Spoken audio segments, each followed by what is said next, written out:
You are tuned in to episode 100, 100, the Goodfellas podcast. It's your boy G5 Jeff TV, aka G5, aka 5, aka the Guru. Got my man VP Shane in the building. What's going on, little bro? Surviving. And down the bottom, getting this drink ready. My guy, BoxingFirst Vlog, aka the General, aka Blunt Bayless, aka Mr. 1K. What's going on, big bro? Oh man, just enjoyed myself tap dancing on them Cambosis fan skulls this weekend. Oh man. Special episode 100. Kind of just flew by, to be honest with you. I remember doing these, like, just starting out these joints, man. So to get to 100, that's a big stamp for us. You know what I'm saying? We will be dropping a link in the description for people to jump on in, chop it up with us. But we coming off of a really good weekend. Devin Haney went into hostile territory, did what he had to do. Now he is the undisputed champion of the world at 135 pounds.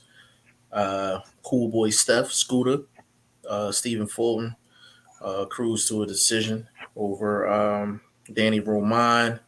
We also had David Morrell. He looked good in his fight against Calvin Henderson. Got a 4th round stoppage. Joe Cordina with the knockout of the weekend. That thing was crazy over Ogawa. I don't know. I might have to get out to the Maloney boy. The Maloney one was good too. The Maloney one was good. If I'm giving it to anyone, I'm giving it to Lucas Brown, bro. To who? To Lucas Brown. Come on, bro. That shit is highly questionable, bro. And I need my money back. So I did reach out about that question, Jeff. So waiting for an email back right now. You ain't getting your money back, bro. I'll tell you that. No, bro. At least my betting wager. Maybe not the winnings I should have got, but I need that original money back. Or you ain't getting that. You ain't getting that back, bro. I'm telling you okay? Is that, bro? There has to be regulation for things like that. So you telling me you know for a fact that these betting sites don't? Because if this was the streets, I'm at the bookie, bro. I'm just telling you. So I mean, I'm keeping it real, bro. In order for a regulated betting site to give you back your money, there's gonna have to be a change in that decision. That decision ain't gonna change. Huh? That decision ain't gonna change. Why you believe that? So you saying no other boxing decisions have changed in the course of history of boxing? I've never said that. I've seen fights where there's way more contention and it's still not gone into a no contest, bro. I've seen fighters go into fights failing drug tests the day before the fight and still not getting still not being a no contest, bro. I've seen fights where dudes have been hit below the belt, hit after the bell, everything. Hit when they're on the floor. I've seen everything that you could see. The difference for what you're saying is with 1,000 to 1 underdog, and I'm sure a lot of people dropping 1,400 on the favorite, bro, it's going to be a lot of barking in these streets. People get to barking, things get to moving to in a certain direction. So you can say that, and my understanding from how people move about their money is very different. But it's the same situation with the situation like a Jack Catterall. Jack Catterall was a massive underdog against Josh Taylor. But the difference with that is, bro, that was a decision based on judging. This one is not just based on judging. It's based on what's legal, what's not legal. No, but what you got to understand is there's many things that happen that's illegal in a fight. I get that. This illegally ended the fight. That's all I'm saying. So did Crawford and Amir Khan. He hit him below the belt, and guess what? On the it doesn't say no contest. It says Crawford by stoppage. Okay, we know that matters not when you're talking about somebody with a glass jaw. No, of course, he didn't get hit on the jaw. He got hit below the belt. That's irrelevant to my fact of dude that got dropped out had never been knocked out. How much will it be, bro? How much will it be? How much you again, I'm not saying that you're not right, but again, this is coming from somebody we already know. You came to this planet to sprout hate, that black heart shit. But I'm just being an optimist because I know how I move, and I'm telling you what the rules of real society matter. See that this internet shit, you can't control that. But when we talking around, we gotta get out in these streets. And it's some demonstrations and activities popping. We're going to see what rules really play and what rules don't. I hear what you're saying, bro. I'm just telling you, I can literally off the I dome. know this too, and I don't disagree with you. And I don't disagree with you. And I don't disagree with you. I've seen, like I remember, I'll give you an example. I remember when, in a clear fight, Joseph Parker, Dylan White. Joseph Parker, accidental head clash. Then you could visibly see on the score on the replay, accidental head clash. It was given as a knockdown. Joseph Parker, they appealed it. It's nothing happened from it. Another example is Jeff. Do you remember in the Volzik Beterbiev fight? Yeah. The first round, Beterbiev throws Volzik on the floor, and they rule it a knockdown. You remember that in the first round of that fight? That's my point. Like, these things are always brought into contention. What I'm asking you is, Shane, you young, so I get all of those things that you're saying are not in your favor.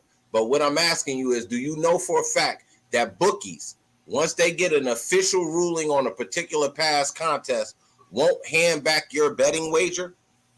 You're telling me you know that for a fact. I doubt that. I'll be surprised. I'll be surprised. Oh, I won't. I don't have a real answer for it. But when you get a response on that, definitely let me know for future reference. But big shout out. But to correct Shane, I've already gotten my money back because FanDuel just was doing that when they had when they had the round bet to win in this round, to win in this round, to win in this round.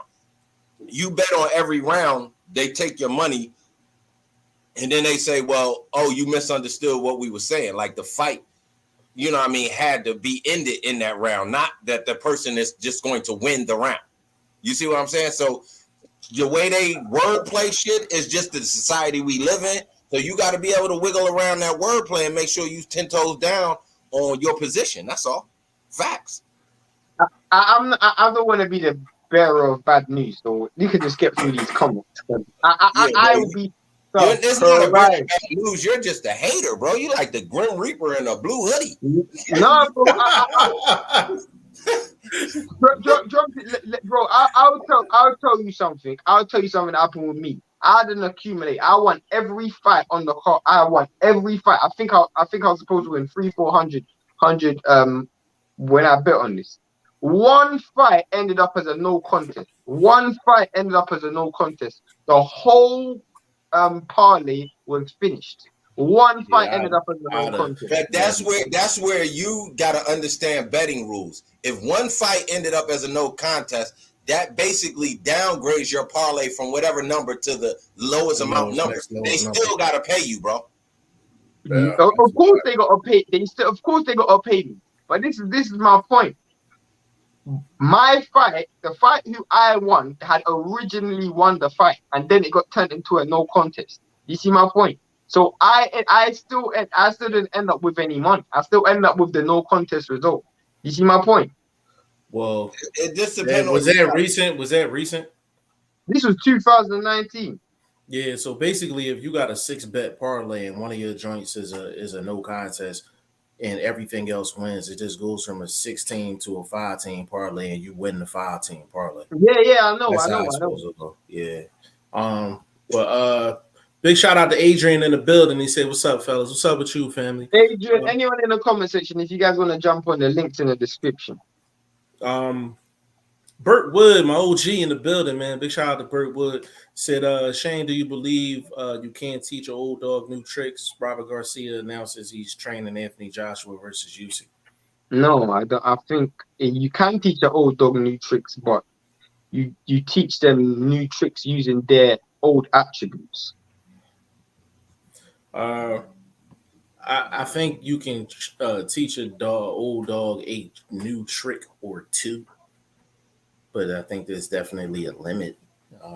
Yeah, I just have to use the foundation of their skill, like of what they have. You know, you can teach something someone new, but it has to be using the attributes that they already have. You know, just implementing what they already have and maximizing it. That's what I would say. You can't turn an Antonio Margarito into a Floyd Mayweather. That's something you just can't do. Yeah. What you got, Vlog?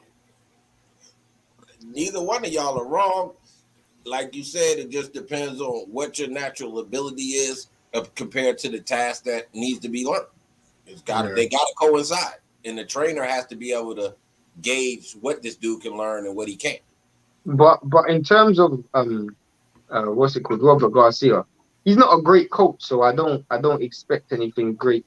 I mean, if you want to look at a track record, bro, you got to look at what his son's been doing. So you mean his brother? But yeah, brothers, you know what I mean? Just period. The weight issues, you know, losing against Sandor Martin, a guy that was a heavy underdog, things like that, bro. So I don't know if that's the guy you might want to go with. I think the bag had a lot to do with it.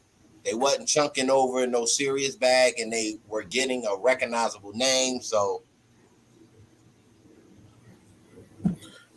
yeah, I don't think it really matters. He's gonna get stomped anyway. But I heard Usyk's going through some mental problems right now, but I don't know how much. Ain't nothing wrong with his hands though. He be all right. Devontae Lou 34, what's going on? He said peace and blessings, family. Big shout out to you, bro. Big shout out to you. Burt Wood G5, who wins? Ahmed Delaya versus Ronnie Rios, June 25th. Rodriguez versus Rung Vasai. I think Ahmed Delaya beats Rios. That's gonna be a tough fight though. But I think Ahmed Delaya wins by stoppage in that fight. And Rodriguez. I'm going Rung Vasai, man. I'm going Rung Vasai, man. That's a tough fight. Rodriguez is coming off a good win. Who's that guy he just beat the other day on that the zone card? But I mean, it's gonna be a tough fight. I don't know. Yeah, I'm going. Yeah, I'm going Ahmed Delayev. I'm gonna say close decision. You think he's gonna win by decision? I think close decision. And I I got Rung Vasai winning. I see Rios Rios getting stopped, to be honest. But he's a good fighter though. Rios a real good fighter. Solid fighter. The power from Ahmed Delaya, I just think it's gonna be a little bit too much. Yeah, we're gonna find out. Mark Nash. Is that on the same night? Yeah. That's a damn good call. Yeah. Mark Nash in the building. Big shout out to Mark Nash. Say what up? What's up with you, bro? But let's get it. Let's get into it, man.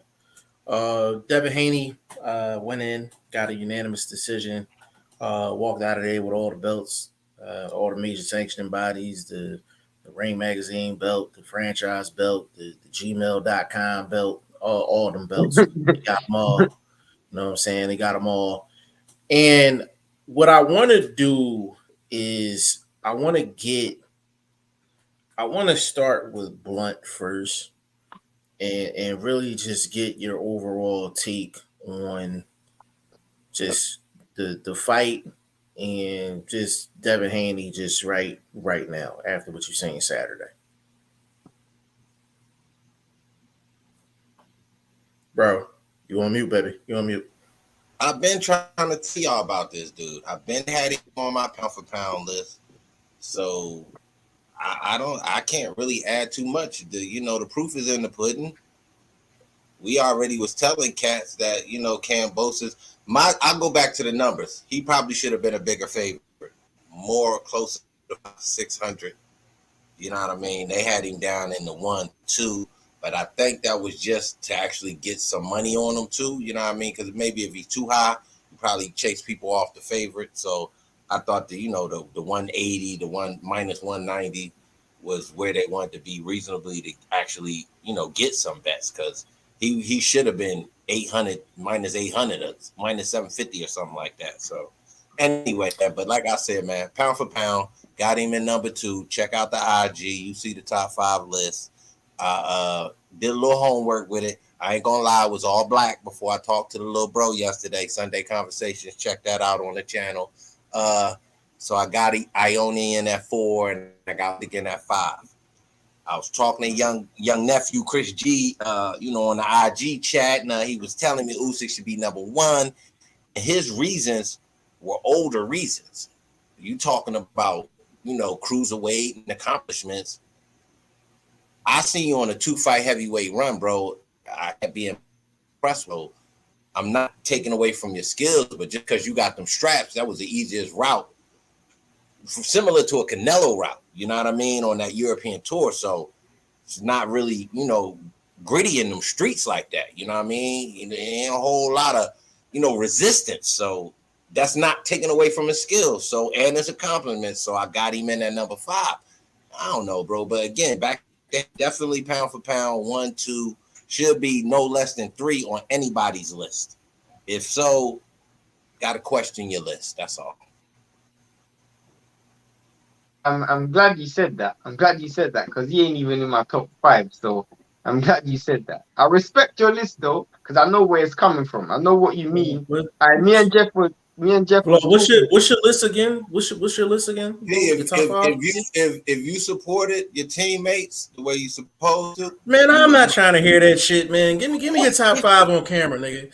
Man, I just told you, man. Usyk, Inoue, Fulton, Haney, and your boy Bell. Simple. Very easy. He had it going from 5 to 1. So Mel's obviously 1. Yeah, got you. And I said I respect your list. And me and Jeff was talking about this yesterday. A lot of people are gonna do it from a perspective of what have you done for me lately, and that's what Blunt's done. So respectfully, I understand why he's saying it, because those dudes, when you look at, especially you look at Haney and Jamel Charlo, they've done it, and Fulton, it's lately, But my argument not even against Blunt is, for years we all had Floyd as pound for pound number 1, and he hadn't been fighting nobody. He was fighting literally nobodies, and we had Andre Ward who was fighting champion after champion, and he was never pound for pound number 1 ahead of Floyd. So that's why I'm saying you got to me. I feel like you got to look at a case study of a career instead of moments. I hear what you mean. I don't have Devin Haney in my pound for pound number. Can I beg to differ when you say career? Because a career you can stretch back way too long. Pound for pound is about currency. Currency is what's happening right now. I'm saying 10 years in there forever. You know what I mean? You're cracking. You're cracking. First 40. So your joint coming out and coming back in. You're cracking in and out, bro. All right, I'm gonna log out. I'll be right back. Come back. All right, cool. But yeah, no, I hear what you were saying. I hear what Blunt was saying. It's just Floyd was pound for pound number 1 for years, like literally for years, and he was fighting. Let's look at the resume. He wasn't fighting the Furmans. He wasn't fighting the Spencers. He wasn't fighting the Porters. He wasn't fighting the best in the division at the time. Even when he moved up to 154, I got to give him credit because he fought Canelo, he fought Cotto. But, to me, when you look at what Andre Ward was doing and you look at who was fighting the better level of competition at that specific time, it was Andre Ward. The only difference was Floyd had the career where you can say, look what Floyd was doing in 2001, 2002, 2003, 2004, on and on and on. Yeah. And another thing about Haney being top 5, again, 5, he's not in my top 5. And this is purely and simply because I just feel like Blunt brought up a point which was he's been telling us about Devin Haney. The truth is, everything he's been telling us about Devin Haney, we didn't question it. And even if we was to question it, he didn't prove nothing to me because I didn't rate Kambosos as a fighter in the first place. So to me, it doesn't really mean nothing. Like, I've never thought Kambosos was a good fighter. I always thought Kambosos was a C+ fighter at best. I thought Kambosos was an easy win for Devin Haney. I thought he was never a top 5 135 fighter. So to me, I always knew it was gonna be an easy fight. When I looked at the fight, this young buck. This is where I'm gonna school you a little bit. Just a little bit. Because people are so talented as the Devin Haneys, what they've accomplished, and this is, I'm trying to get this lame ass dude some credit, can't be overlooked. So if you beat them once they've accomplished these goals, despite their background and their pedigree, you beating them still has to be recognized. You beat a guy that was a strong climber, a strong dunker, or you know, whatever you might be good at. He beat that guy, so you can't take that from him based on you underrate Kambosos. Kambosos came in there undefeated. He beat a unified champion to get there. So I'm just saying, bro, you be a little bit too harsh and too discrediting to people's accomplishments, champ. Like, so take it easy with the I don't recognize. So then you downplaying what the young man just did. No. This history. No. Can I say this? You just did it. I just sat here and watched this a little bit. Wait. This is where you're getting confused. No, I just heard you. Performance and accomplishment is two different things. I can never disregard what he's accomplished. He is the youngest undisputed champion in the 4-belt era. That can never be taken away from him. I'm not talking about that part as much as I'm talking about your dismissal of Kambosos. Let me justify. As if because he was so easy for Devin, that means he wasn't a good fighter and hard for somebody else. Devin, that's my point of putting Devin in his position because he's so much greater than everybody else. So because he was difficult, it's not about Devin. It's not about Devin. He the champ. What you talking about? If you let me speak, bro. When I'm saying it's not about Devin, bro, it's not about Devin in the sense that it's not that Devin is so much better than everybody. He's a great fighter and he's an elite fighter. I'm telling you, Kambosos is a C-level fighter. That's what I'm telling you. I'm telling you, I've always said that. It doesn't take anything away from Devin. Answer me a question, young buck. How many C-level fighters have became unified champions? I can name you one right now, Rosario. Rosario was a unified champion. Rosario, he was a C-level fighter and he's a unified champion. Ndongo was a C-level fighter and he was a unified champion. All right, but did Ndongo and Rosario go through the tests that Kambosos did? He had one test, bro. He had one test. He was a solid win and Teofimo was even a win. Selby was another has-been fighter. He was never even supposed to be fighting at that weight class. You're real dismissive of the fighters in this that you so much. You are very dismissive, bro.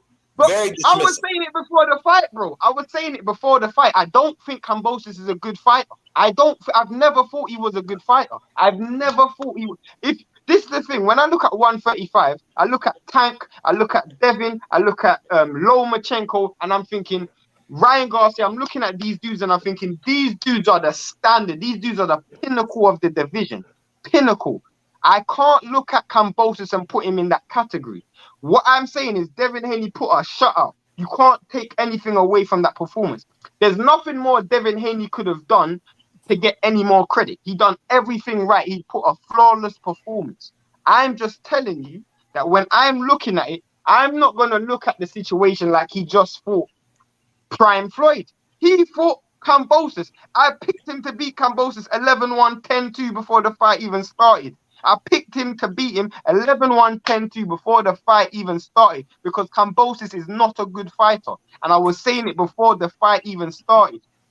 He's not a good fighter.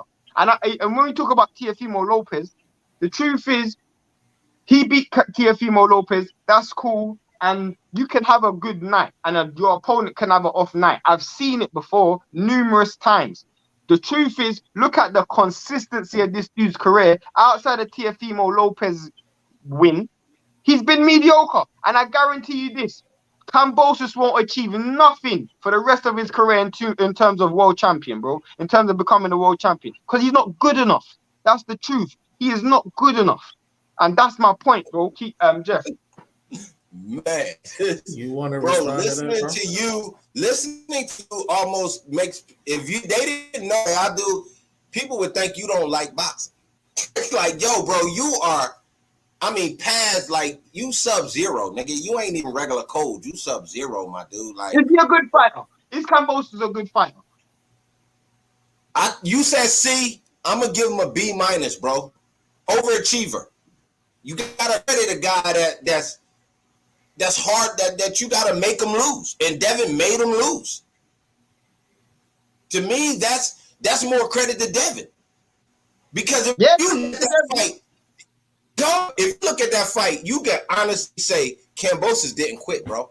That's a hard-headed motherfucker. Because he hard, but he didn't know. You can't just discredit him because he physically was outmatched, bro. Like, that's so much discredit that even I don't think, and he's a, let me keep it all the way solid. I think he, like, if me and him was to meet in these streets, he'd have a problem calling me a boy. So that being said, I'm not speaking for him as a person. I'm speaking for his abilities as a boxer should not be so sternly overlooked, bro. Because again, he didn't come in as a challenger. He came in as a champ. So I'm just saying. I rate him as much as I rated Jojo Diaz. I rated him as much as the fact that he had the belts was just a technicality. I've seen crap fighters have belts, bro. And I've just named you two off the dome.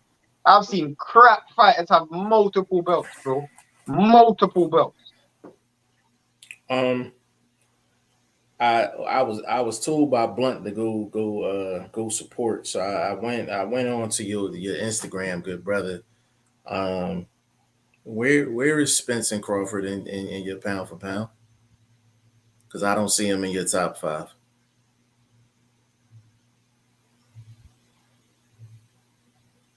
Is he frozen? I don't know. Is this dude frozen? Is he frozen? Keep scrolling through the chat. I'll go through the comments real quick. This nigga looks frozen, but I feel like he's doing it on purpose. Nah, I think he's frozen, yo. I think he's frozen.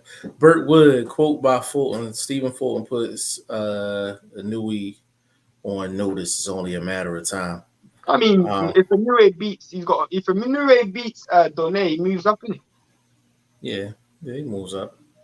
DM3 in the building. Big shout out to my guy DM3. Said, what's up, y'all? What I tell you, the real undisputed, no more email champ talk. Facts. Facts. And the thing is, listen, and two things can be correct. He was an email champion at one time, but he got the opportunity to get the real thing, and that's what he did. So, and even when people were saying that, we weren't saying it to diminish this dude's abilities. Like, this dude's always been skilled. He's never not been skilled. He's always been a skilled fighter. He's just got the accomplishments to match it. And the truth is, Kambosos didn't deserve to be in the ring with Devin Haney. He didn't deserve to. He just, when I mean he didn't deserve to, he had the accomplishments to, but in terms of skill level, it was like putting in Steph Curry in there with Blunt. Yeah, I want to reserve my opinion until Blunt gets back on.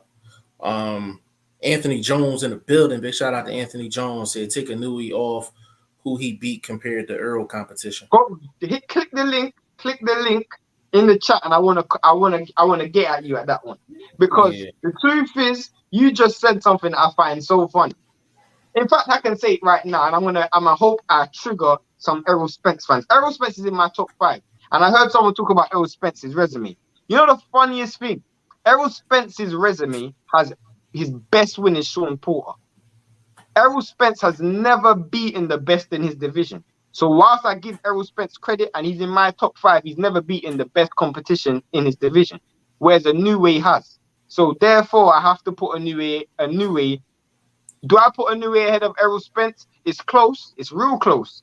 But his resume is better than Errol Spence's. Inoue got a nice body of work. He got a nice body of work. And Spence is in my top 5 as well. A. Jones. He's definitely in my top 5 for sure. But I think the thing with Inoue A. Jones is that there's so many people that's not familiar with his resume and his rap sheet that they'll push him back on the list versus actually going to find out what he actually did, and then we can come revisit it. So I don't know where, Anthony, I don't know where you fall at. I don't know if you know Inoue's whole rap sheet and that's just your opinion, or you're not 100% familiar. But on this show, if you're not 100% familiar, we will delay arguments until everybody on the same page, and then we come back to it. That's something that we do. You know what I mean? So you let us know your your familiarity with Inoue, and let us know if you know pretty much everything about him, and that's your stance and you standing on it, or you got to do a little bit of homework on Inoue. And listen, we all got to do homework on something. Right. So if that's the case, don't be afraid to say like, yo, I got to do a little bit of homework on him. I don't have all of the facts. You know what I'm saying? Like we are unlike any other channel. You know what I'm saying? Burt Wood, he said, pound for pound, I put Stephen Full in the head of Haney. I'll get to that in a minute. Mark Nash, he said, damn, Burt.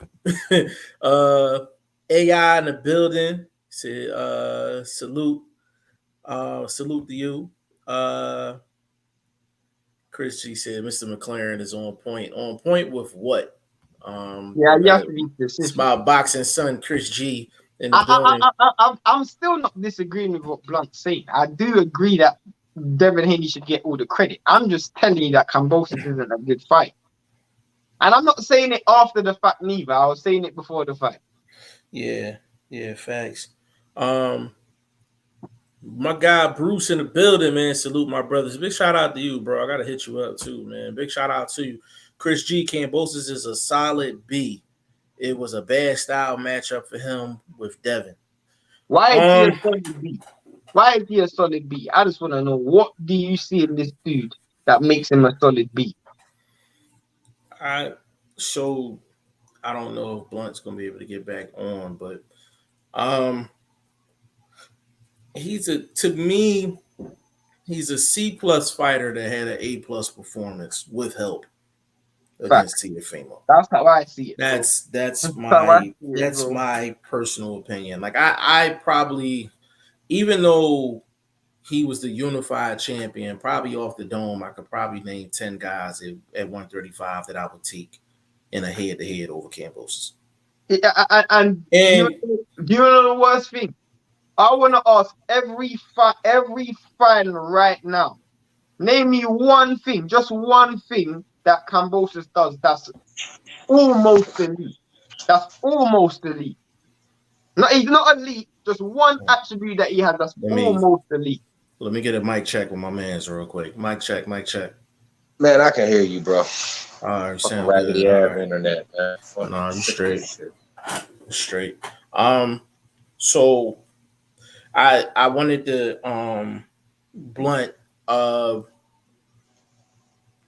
Bud and Spence not in your top 5. I need results. I'm going off of what work is accomplished, what resume has been laid out. Let's take, for instance, why I got Fulton in there. You talking about a 6-fight run, win-loss ratio, over 100 victories, about 2-3 losses, couple draws. Honestly, that's the best run in boxing currently. So, but just because he only got a couple titles, had to, sliding down a little bit. But them saying it's reasons why my list is the way it is, bro. First of all, I had to keep it international because boxing is a world sport. So I had to recognize the abilities from, these cats from other sides of the planet and recognize their accomplishments. Like I said, giving credit to my young buck, which is crazy. Conversation yesterday was way different than with the one we hearing today. That's why I'd be like, yo, I don't know if this, the Grim Reaper or Blue Reaper. Have a conversation about Kambosos.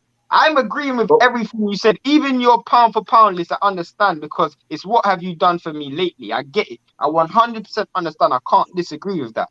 Only thing I'm saying is I don't rate Kambosos as a good fighter. That's all I'm saying, bro. I don't think he's a good fighter. And I think that's where I disagree with you, bro. I think he's a good fighter. He's not a great fighter. What makes him an extra good fighter is what he was able to accomplish with the deficiencies that we see in this game. So I think you got to upscale him because of that. You know what I mean? You do have to rank him a little bit ahead of what his natural abilities are, because he's actually accomplished a little bit more than we thought possible.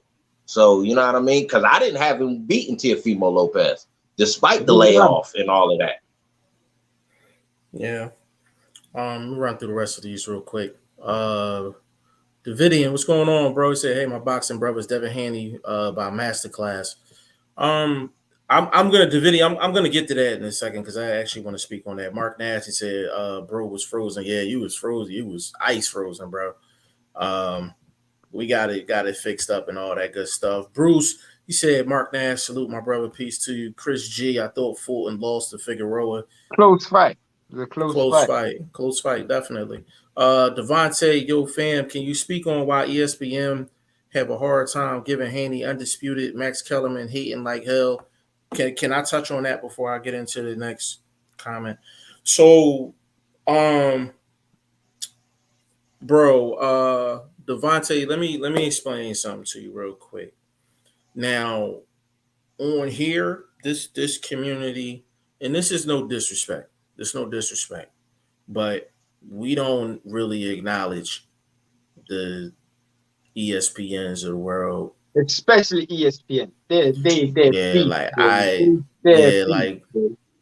Like a lot of times Tim Bradley's off, a lot of times Andre Ward is off, a lot of times Max Kellerman is off. Teddy Atlas is really the only person I can really sit and really get. Hold up. I just hammered Teddy. He came in. He did an interview with somebody. He was like, "Oh, Devin Haney has holes in his umbrella." So I said, "Okay, if you're gonna analyze this shit from a rainstorm perspective, then your guy Cambosa's out there with a fucking newspaper on his head." So, like, come on, even Teddy is not that sharp when it actually comes to calling things, the way they should be called. Because if you say the dude is not the guy and he got holes in his umbrella, well, goddamn it, I need a holy umbrella to get Undisputed there. Fuck, I don't know what Teddy talking about. No. I mean, I think I didn't hear the comment, so I'm not going to make a statement. Check my IG. I will check it. We all agree that we could find flaws in Haney's game. We can find flaws in everybody's game. It doesn't mean that he's not an elite fighter, though. He's still an elite fighter. Well, Devontae, like Teddy Atlas, with Teddy, you gotta listen to Teddy on the podcast more so than ESPN. You'll get more garbage on ESPN than he does the actual podcast. We listen to his podcast, he's kicking more facts on the podcast than he is on ESPN. We really don't acknowledge them dudes like that. You know what I'm saying? So anything that they do is to be expected, to be completely honest. And we're not surprised. Look at their list, bro. Look at their Undisputed list. They had Teofimo and George Cambosos on there. So was crazy to me. That's why we don't pay him no mind. And it's like people go absolutely crazy over them dudes. You know what I mean? I'm like, sometimes the best thing you can do is just not pay him no mind. Like, you know what I mean? So, I mean, Devontae, and that's completely up to you. But I'm like, I don't let them work my nerve because I'm like, I know who be talking that shit when it comes down to boxing, and I know who don't. You know what I'm saying? A lot of that stuff they do for the damn cameras anyway. You know what I'm saying? So we really don't pay it no mind, bro. John Hugh in the building. Big shout out to John Hugh. Said Cambosos is an elite level at self-promotion and a good scrapper with good timing and is dangerous if he can unsettle his opponent. He is an overachiever. He is an overachiever.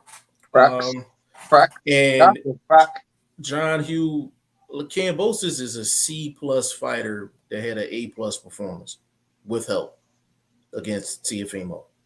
That's just what it is. Like he's not an A fighter.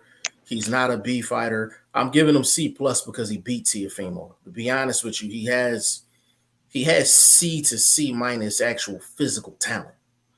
Like, I'll give you, you know when Charlo fought Castano? Charlo is an A-level fighter. Castano is a B-level fighter. That is where I'll say you could say if Castano raises his game just a little bit and Charlo drops his game just a little bit, you get a draw. That's what the first fight. But if both of these dudes perform at their level, and you know the worst thing, I don't even think Kambosos had a bad night against Devin Haney. That's the worst thing. I just think he's just not good. It's just that serious. I don't even think he had a bad night against Devin Haney. He tried to fight his fight, but the truth is Devin Haney is just so much better than him. Yeah, it's the styles, man. Like that's a horrible style matchup for Kambosos. It's a horrible. Well, a guy that bounces around like that and keep their head on the line. The one person they don't want to see is the guy with the jab. What I'm not hearing in this conversation is what's wrong with this guy's corner. See, we keep getting on him. Corner? Who's corner? Kambosos. What do you mean? I can answer that, bro. Can I answer that? Yeah, but we not talking about it, so please do. But let me answer. So when you trying to give a C-level dude A-level advice, that shit not gonna work. It's not even A-level. Let me cook. What can you tell Kambosos to do against a guy that's A+, that's fighting A+? That's a good. The first thing I'm gonna tell him not to do is stop doing what's not working. That's the first thing I'm gonna tell him. Nothing was working, bro. But if that's my point. You're doing the same thing that's not working. Try something else and see if it doesn't work. Then we move on. You have to. It's a 12-round fight. Give me something different, bro. For instance, I'm gonna throw this at you. Go ahead. Devin Haney slowed down 10, 11, 12, obviously. Everybody gonna get tired. What was he doing that shows he was still in the fight? He started hitting what was there. That was the body. Right. Do something different that shows you do have an acknowledgement that you're in the fight, that you keep trying. So if your corner's helping you with the proper advice that may not be so advanced, that a C-level fighter could get it and do something with it. Can I touch? Go on, here's the thing, bro. Here's the problem. Here's the problem with your theory with that. It does take a certain level of skill to try different types of things. That corner could have told him to try 5 different basic things. Kambosos ain't capable of doing it, bro. He's not capable of doing it. He fights the same way every single fight. Every single fight. Okay, bro. He's an open book. Okay, bro. But what you're saying, I think you're thinking of super advanced stuff because we're true boxing analysts. We know blah, blah, blah. You do this. Okay, you're doing that. Let's try this, blah, blah, blah. We know that. But I'm talking about simple stuff. Obviously, we've seen him attempt it, got cut short by the referee, the dirty boxing. Why not press that issue earlier in the fight? You see what I'm saying? Tire him out. He's tying you up at the right times. Go tie him up. He might think you coming in the swing. He trying to run. Grab him and tie him up. Those are things that a normal human being can do. You don't have to be A+ elite skill to do these things to bring the fight to your level. Do you wanna know something that I saw very, very early? And it's all about acknowledgement. I saw after two rounds, George Kambosos realized this dude's better than what I thought. Literally, I could see it. Like, he could visibly see that Devin Haney is better than what I had anticipated. Forget whether he had a punching power or whatever. This dude earned his respect with skills after 2 rounds. And I could see an element of panic in Kambosos so early in the fight. He didn't know. Remember what you said, bro? He went to the fight. Remember when you said, "Oh, you go to Hawaii with clothes that you're going to wear, like you're going to Alaska." It's the same thing, bro. He's not equipped with the right equipment to fight this fight. He wasn't. But that's my thing. That's my thing again. I'm not arguing for this dude. Again, I can't reiterate this even that much more than I already have. This dude's a clown outside the ring.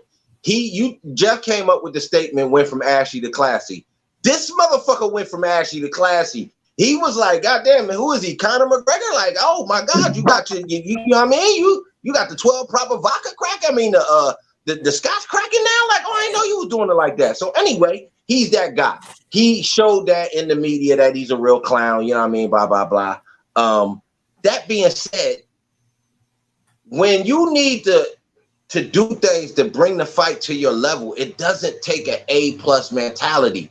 So for him not to do the small things, like I was saying, stop punching so fucking hard, bro. Punch the touch.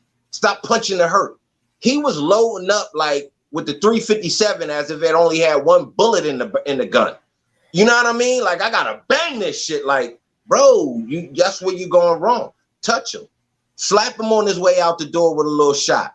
Try the little dirty tactics that slow fights down, which you did later in the fight, but you should have been doing early. You tried to play the speed game with him. He out-pivoted you because you was expecting him to go out one side. He was going out the other. My thing is, I get you guys when you saying he's not athletic. To beat Devin Haney, you have to out-pivot the pivoter. He can only pivot once. You have to be somebody that can pivot twice and then punch in combinations off of that. He can't do it. He can pivot. That's my point. He can pivot other guys that can't fight or are slow on the feet like a Selby. But somebody that can pivot, repivot, and pivot again while sticking a jab, while throwing counters, he's in trouble, and his face showed it. But he didn't fight the right fight to me, bro. And I just got to analyze it from both sides and be actual factuals with my breakdown. Yeah, but it's the thing, and we always try to separate the two, but we can really separate these two things. I'm like, the corner can give you the most perfect advice every single round. If your fighter is only qualified to do, or they're only used to doing three things, a lot of that shit is going to go in one ear and out the other. So I'm not arguing the corner giving out the advice. Whether the guy can carry out the advice is something different. The corner can still say it. Do you want to know the problem? I hear what you. That's a fact. You know, the problem that I had with this fight was the moment I saw Devin Haney was fully focused, and Devin Haney wasn't going to go in there reckless, and he was going to go in there level-headed.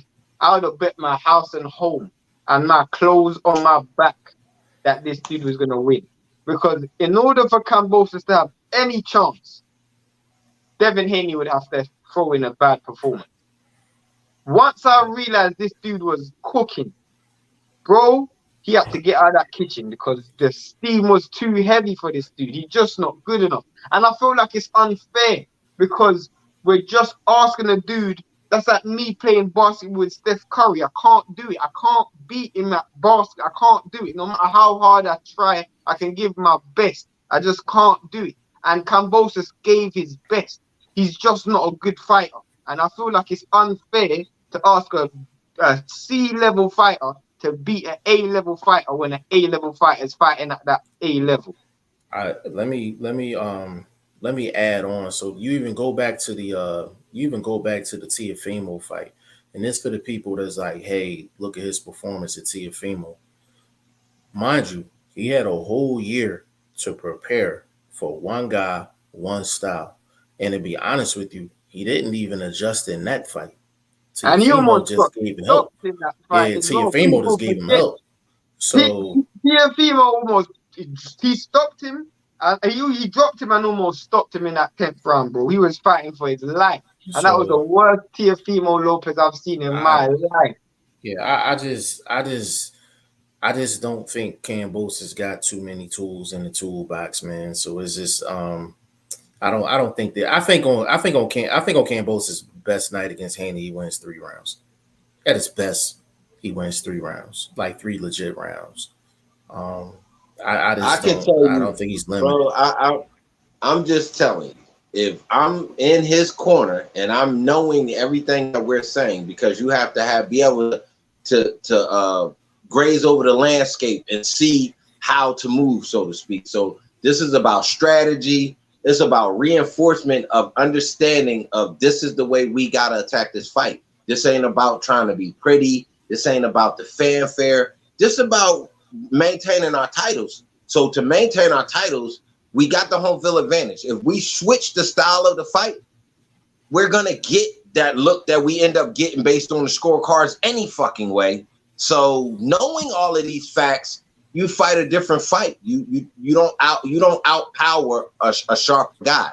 What you try to do is you pity pat with him. You know what I mean? You rough him up a little bit. You feel what I'm saying? He tried that shit. I thought it was a little dirty with shoulder pull situation. I think you can make a fight a little bit more gritty without that type of dirtiness. You know what I'm saying? So I'm not talking about that level of where he slung him with the arm up under his armpit. I'm talking about that, but you're letting punches go inside. You bringing his arm out, then you winging something up on the inside, let the ref come in, break it up. That sort of fight, which slows you down. Hey Shane, what was your original? I got you. What was your? I just got a question for you before I run through them. What was your game plan for Kambosos going into the fight? My game plan for Kambosos going into the fight was somehow psychologically to get into Devin Haney's head, hoping that this dude didn't perform well. And the game plan was for the first 2-3 rounds, run and taunt. So that means just stick your tongue out, arms behind your back, Ali shuffling, running around the ring, getting Devin Haney to chase you, and hoping that this psychologically gets into Devin Haney's head, and then he buys into the crowd's noise and all of that stuff. That's what I was thinking, because I couldn't see any way in which this dude could do anything else to beat Devin Haney. He had to psychologically get into Devin Haney's head and hope that affects his performance. He didn't do that. And what did I tell you? I said, yo, sounds like a good plan, but I said I don't think Kambosos is capable of doing that. It's just he's a C level fight. He's a C+ level fighter, and that's just ain't nobody gonna change my mind on that. Everyone in the chat, you can click the link in the description and jump on the panel to get your opinions off. Just jump in, get your opinions off. The link is in the description. Yo, hit that super chat on your way in, though. This shit ain't free. Yeah, it's free, but yeah. Devontae said, okay, got you, fam, understood. Burt Wood, Ben predictions, Inoue and Donaire. I got Inoue. Donaire just gonna have to show me. He gonna have to show me. Y'all got Inoue as well, or y'all think of Donaire? We get into that, but yeah, no, I pick Inoue, but I think it's going to be a tough fight. I think they both got one of those styles where whenever they fight each other, it's just going to be. It's going to be a good fight. Yeah. Donaire's got the punch power to get everybody's respect, and Inoue likes to engage with his opponent, so he's always going to have problems with Donaire because he fights without respect most of the time. You know, he just goes in there and tries to bulldozer his opponents, and Donaire's got that punch power that can turn off anybody's lights. So, yeah, what you got, bud? Oh man, hard one, bro. Obviously, I'm leaning favorite, but you got to look at this one from a profit perspective. You got to look for some type of prop bet. To me, I lean that we're not going the distance. I think we actually might see a firefight and somebody might go down. A cut, possibility, something of that nature, where that one don't look like it's going 12. Nah, I think Inoue late stoppage. You can't trust anyone who's getting paid by Mickey Mouse. Listen to the real boxing analysts, not the ESPN clients. Bro, I don't even listen to ESPN, bro. I was even listening to Tim Bradley on the. He's just one of the worst commentators in life, bro. Yeah, bro. Let me say this real quick. Mm-hmm. ESPN, you don't pick ESPN as a boxing analyst. They pick you. So once they pick you, bro, you're not able really to speak your mind and be blunt at times and be, you know what I mean, just harshly honest as we get from Stone Cold Shane, you know what I'm saying? But I think you need that in the sport, though, you know what I mean? But these dudes, they so, you know, mumble mouth, and they you know what I'm saying, they so tame that we don't get that, and then they steal a lot of people's work. So Bradley, man, I mean, expect a lawsuit here in the near future, man. You feel me? So get the paperwork in on this guy, bro. That was straight thievery. Shout out to the guru, man. Facts, man. Facts. Bruce says Charlo and Selecki canceled. Why is it canceled? I heard that this morning, to be honest. Why is it canceled? Because it ain't gonna do no numbers. I thought Selecki, I thought I seen his name on an MMA card. I said, dude, this dude got 2 fights that night. I was like, man, it's me, baby. Yo, that's funny. He's That's running funny. up the bread, boy. Timestamp that, nigga. Timestamp that. Oh man, it was 55 minutes in. John Hughes here. Cambosis needed to get off to a good start to try and take Haney out of his groove and make the fight ugly. If he could not do that, he had no chance. I actually agree with that. DM3. He said, all I'm going to say is, and I said it before, the division is very fortunate that Devin Haney does not have one hit or quit power, because if he did, you could put everybody on notice from 135 to 140. Yeah, but you can say that, bro. I love the fights, though. Let me say this. It's actually a good thing he doesn't have that power anymore, or he's not as risky with that power, because he's exposed himself a little bit when he tries to get into those exchanges. When he's mentally sound and he's sticking to the game plan, in and out, bob and weave, combinate when it's really open. If he's backing his guy up, rope, he'll start opening up 4, 5, 6.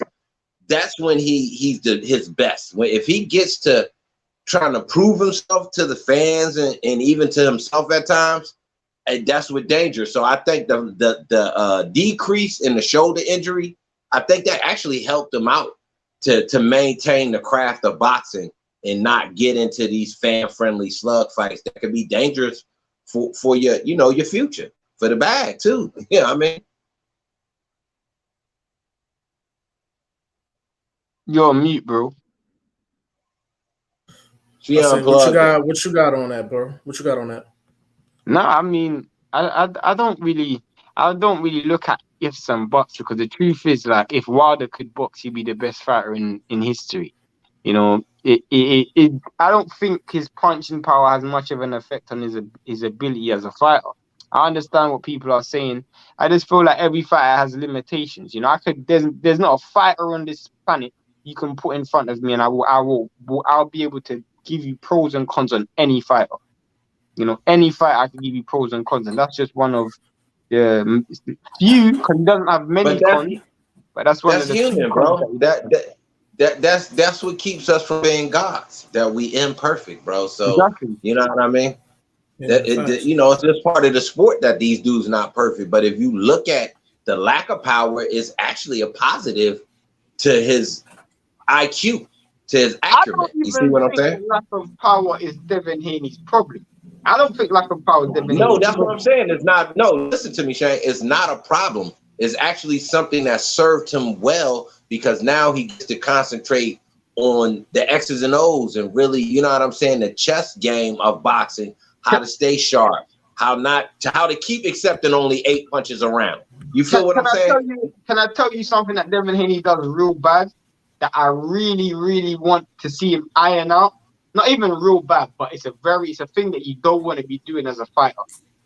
And this is not from the Cambosis fight. I've seen it in numerous occasions. He leaves the back door with his arms down. He doesn't have a hand home when he's leaving.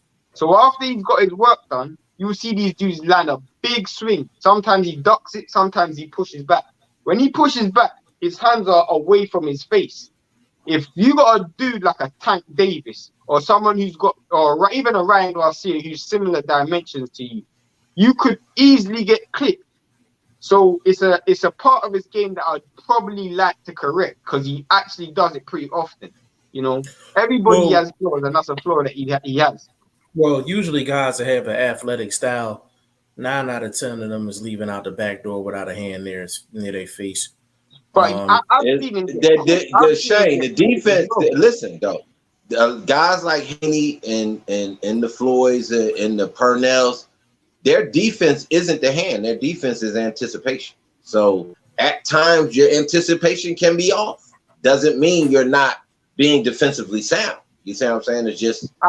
But when you go up against, and I'll give you examples, you brought up Floyd and you brought up Pernell Whitaker. When you go up against fighters who are overwhelming you with punches, and you're almost in a situation where they're cornering you, they don't have to have faster feet than you. You just have to have smart feet and smart movement. They overwhelm you with shots. I give you an example. When Floyd fought Maidana, he had to keep a handhold because Maidana was just throwing and he was overwhelming with shots. You can't rely on anticipation when shots are coming at that high volume. When Pernell fought Oscar De La Hoya, same thing. He was slipping and sliding, making Oscar De La Hoya look real stupid at times.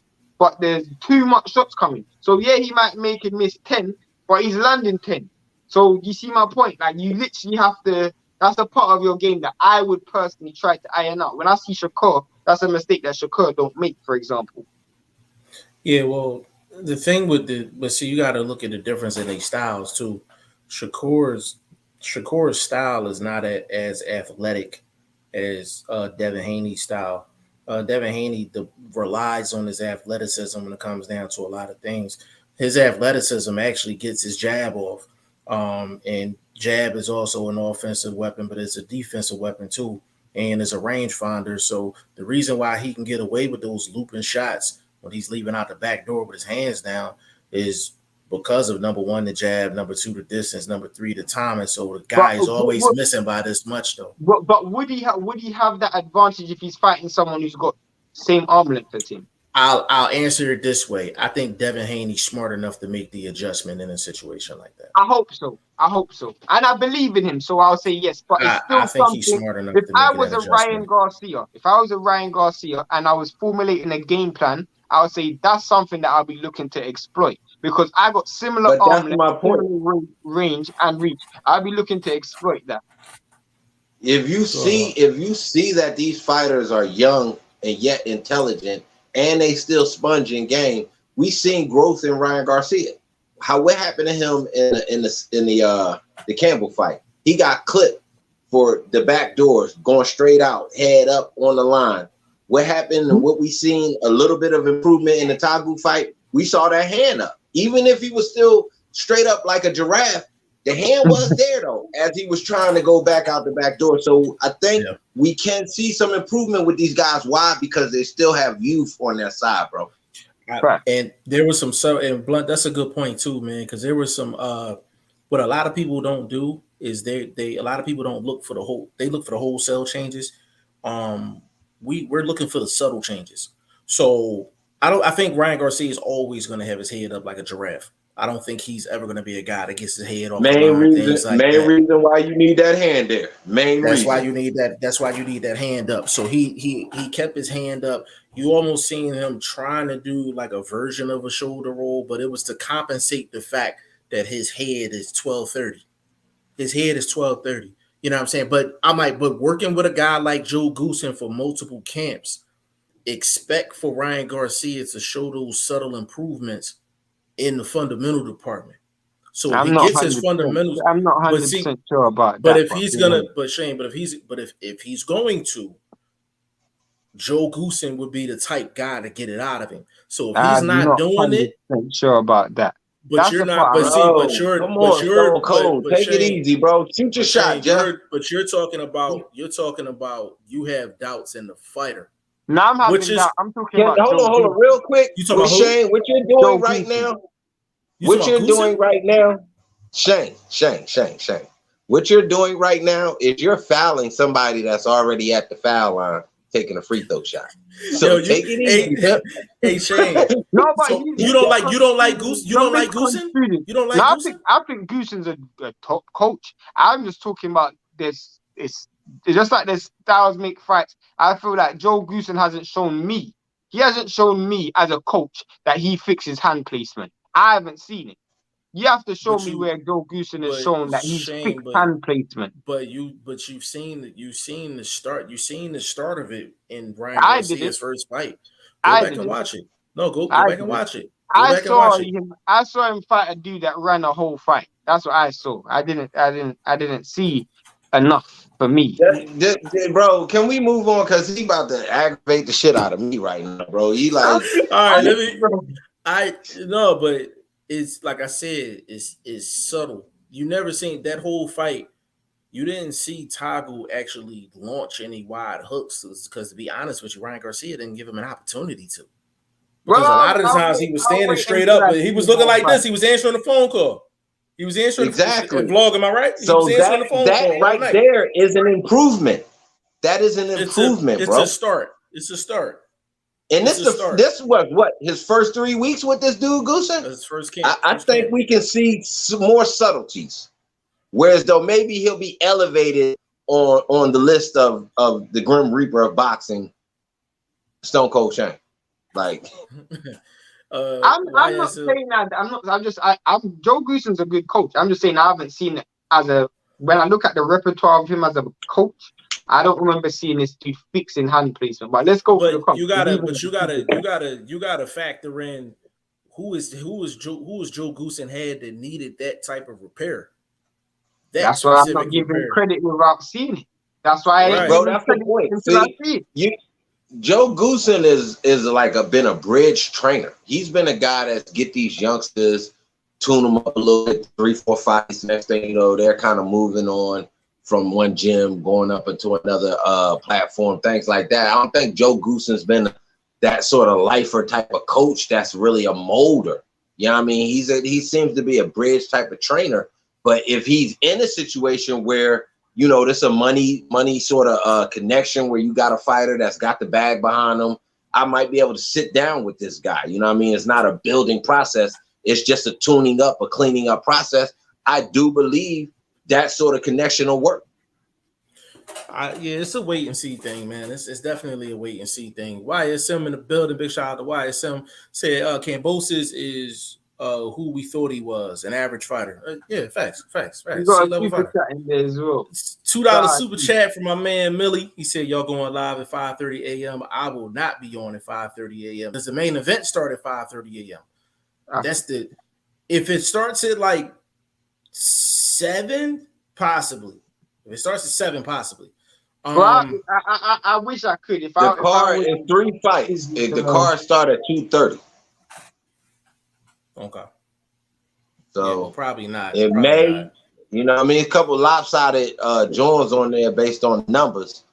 So, hey, Blunt, if you went on, man, you probably had a whole YouTube to yourself, bro. Facts. Man, you had a whole YouTube to yourself.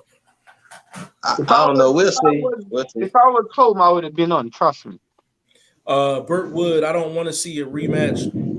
Please, Killer Spud versus Haney. I don't. This is what I was afraid of.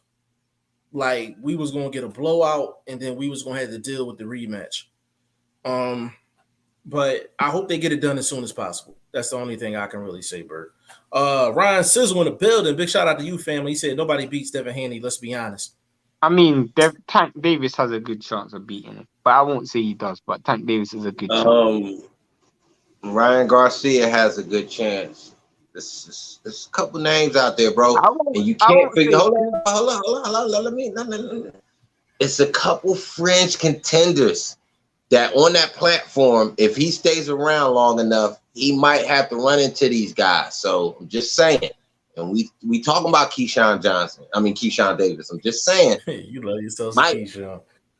You know what I'm saying? You might have to run into this cat. He on that platform. You better hope he outgrow that 135. But look at Devin. He's a big guy. He's been able to maintain.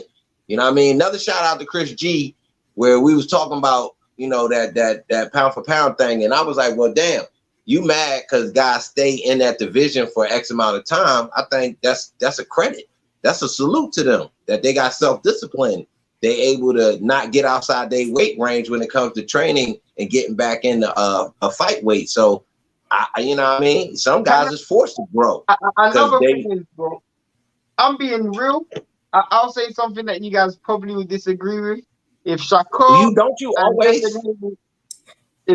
and Devin Haney fought right now, I'm leaning towards Shakur. I'm being dead serious. I'm leaning. Bro, I'm gonna tell you this, bro. Don't do that to me right here, right now, because that's my next motherfucking article. Extension of this lightweight. Did y'all put the second article up, man? These guys, I can't with these guys right now, man. It's the second article up. Divisional Kings.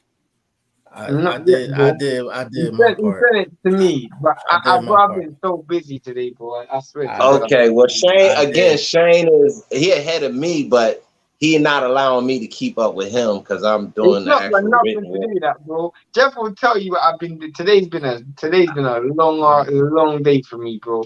All right, well, let me It get should be into my premise. Let me get into my premise since he opened up the door.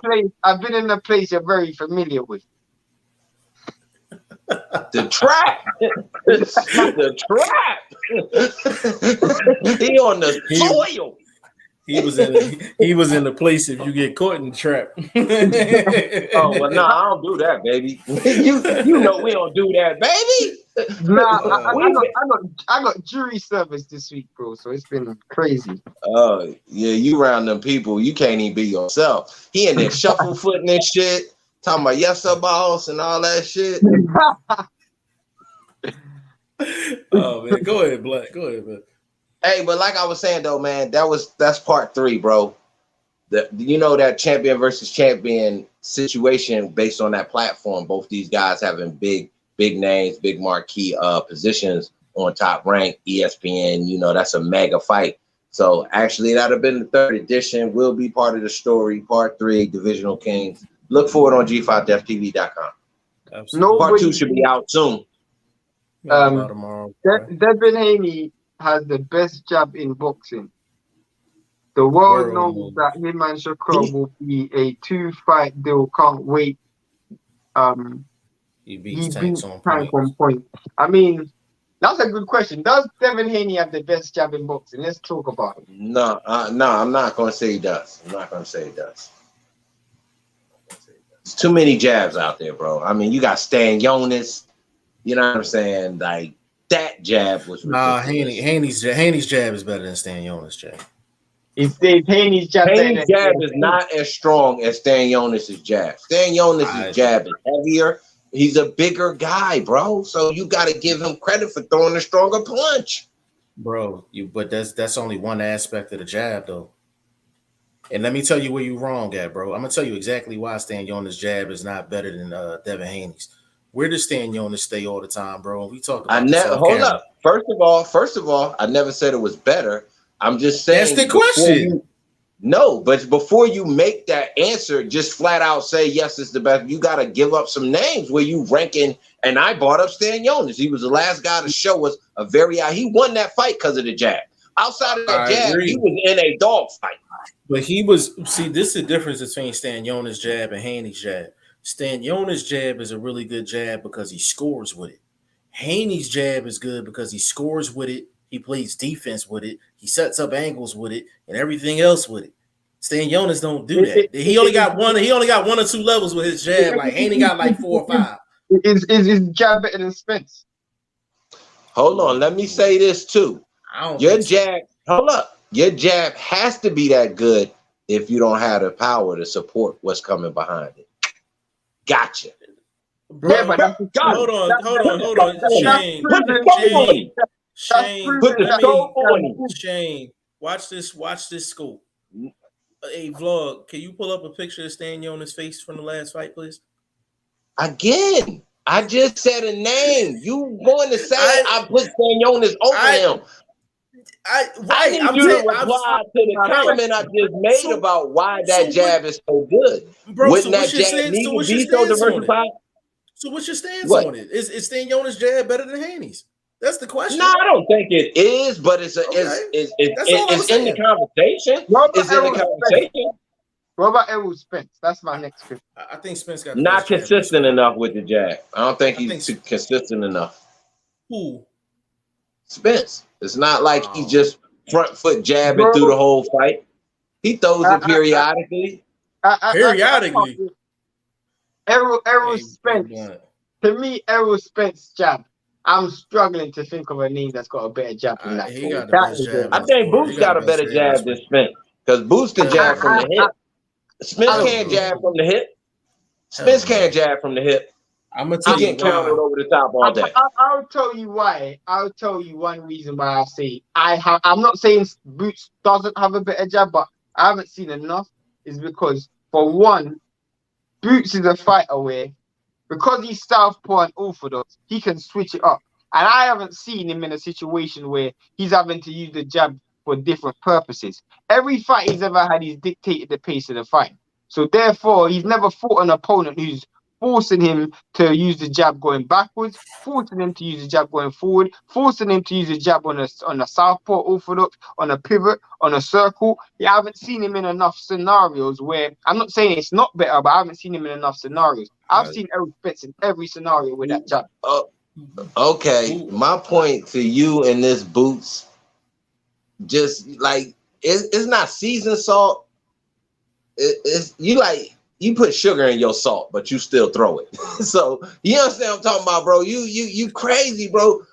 Boots, if it's not his fault, he didn't have to show you that jab.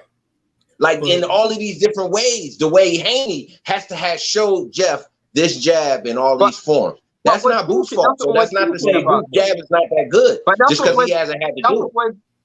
That's what we're talking about, though. We're talking about, we remove all the other aspects of boxing, isolate the jab alone. Who has a better jab and can tick more boxes with that jab? Now, again, I'm going to finish back where I was started. Because the jab is not your key and only weapon in maybe a Haney-esque situation, doesn't mean a Boots jab is not equivalent and as good. He can do so many other things. He doesn't have to rely on a jab. So that doesn't make his jab not an A+ jab the way we say Haney's jab is an A+, or Spence's jab is an A+. Can I bring this to your attention real quick, bro? Just you can bring anything. I'm wide I open. would say out of 10 shots that Boots throw, 8 of them are power shots. I can't put him on the same level as a Haney or a Spence in terms of a jab, where 2 out of 10 of his shots are jabs. He just don't show it enough. He just don't.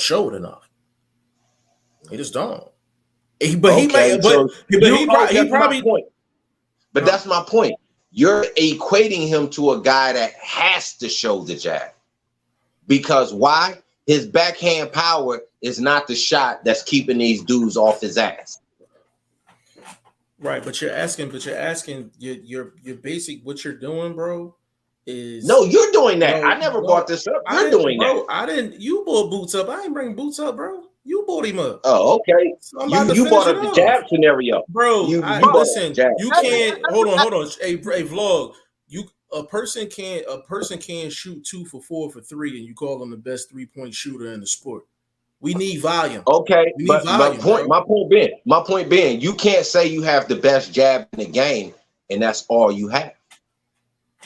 Exactly. Of course you can. Of course you can. Yeah, because you can. Okay.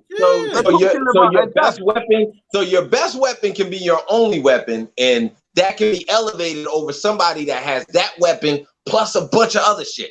Let me tell you why. Let me tell you You'll never see how good. Hold on, let me finish, bro. You'll never see how good a Boots jab is. Why? Because Boots has so many other things he can do. So we can see how good a Haney. Rate him on what you can see. Rate him on what you see. Rate him on what you see. You rarely see the jab, so how can you put it up there with everybody else's? You rarely because see it. I rate the jab at the same level that he does everything else. The jab is great, the way the hooks is, the way the counters is, the way the body shots is. I rate the jab the same way I rate his hooks, his body shots, his uppercuts. Can I give you an example? I'm supposed to downplay his jab. Hold up, Shane. I'm supposed to downplay his jab because he throws a great overhand? No, it's because he throws very few of them, bro. He throws very few of them. Oh man, come on, bro. That's irrelevant, bro. Like just because you don't have to throw.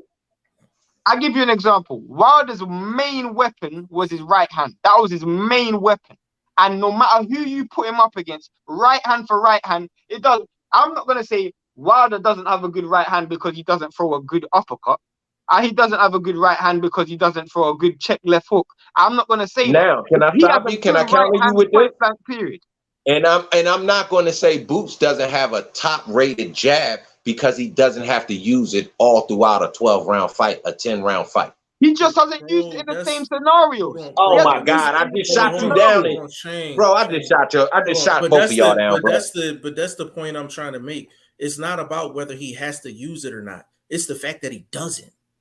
He does use the jab. Everybody, bro. So you telling me Boots comes out and he never starts a fight with a jab, bro? We said who has the best jabs in the sport. volume has to equate in that, bro. Volume has I never to equate said in it that. didn't.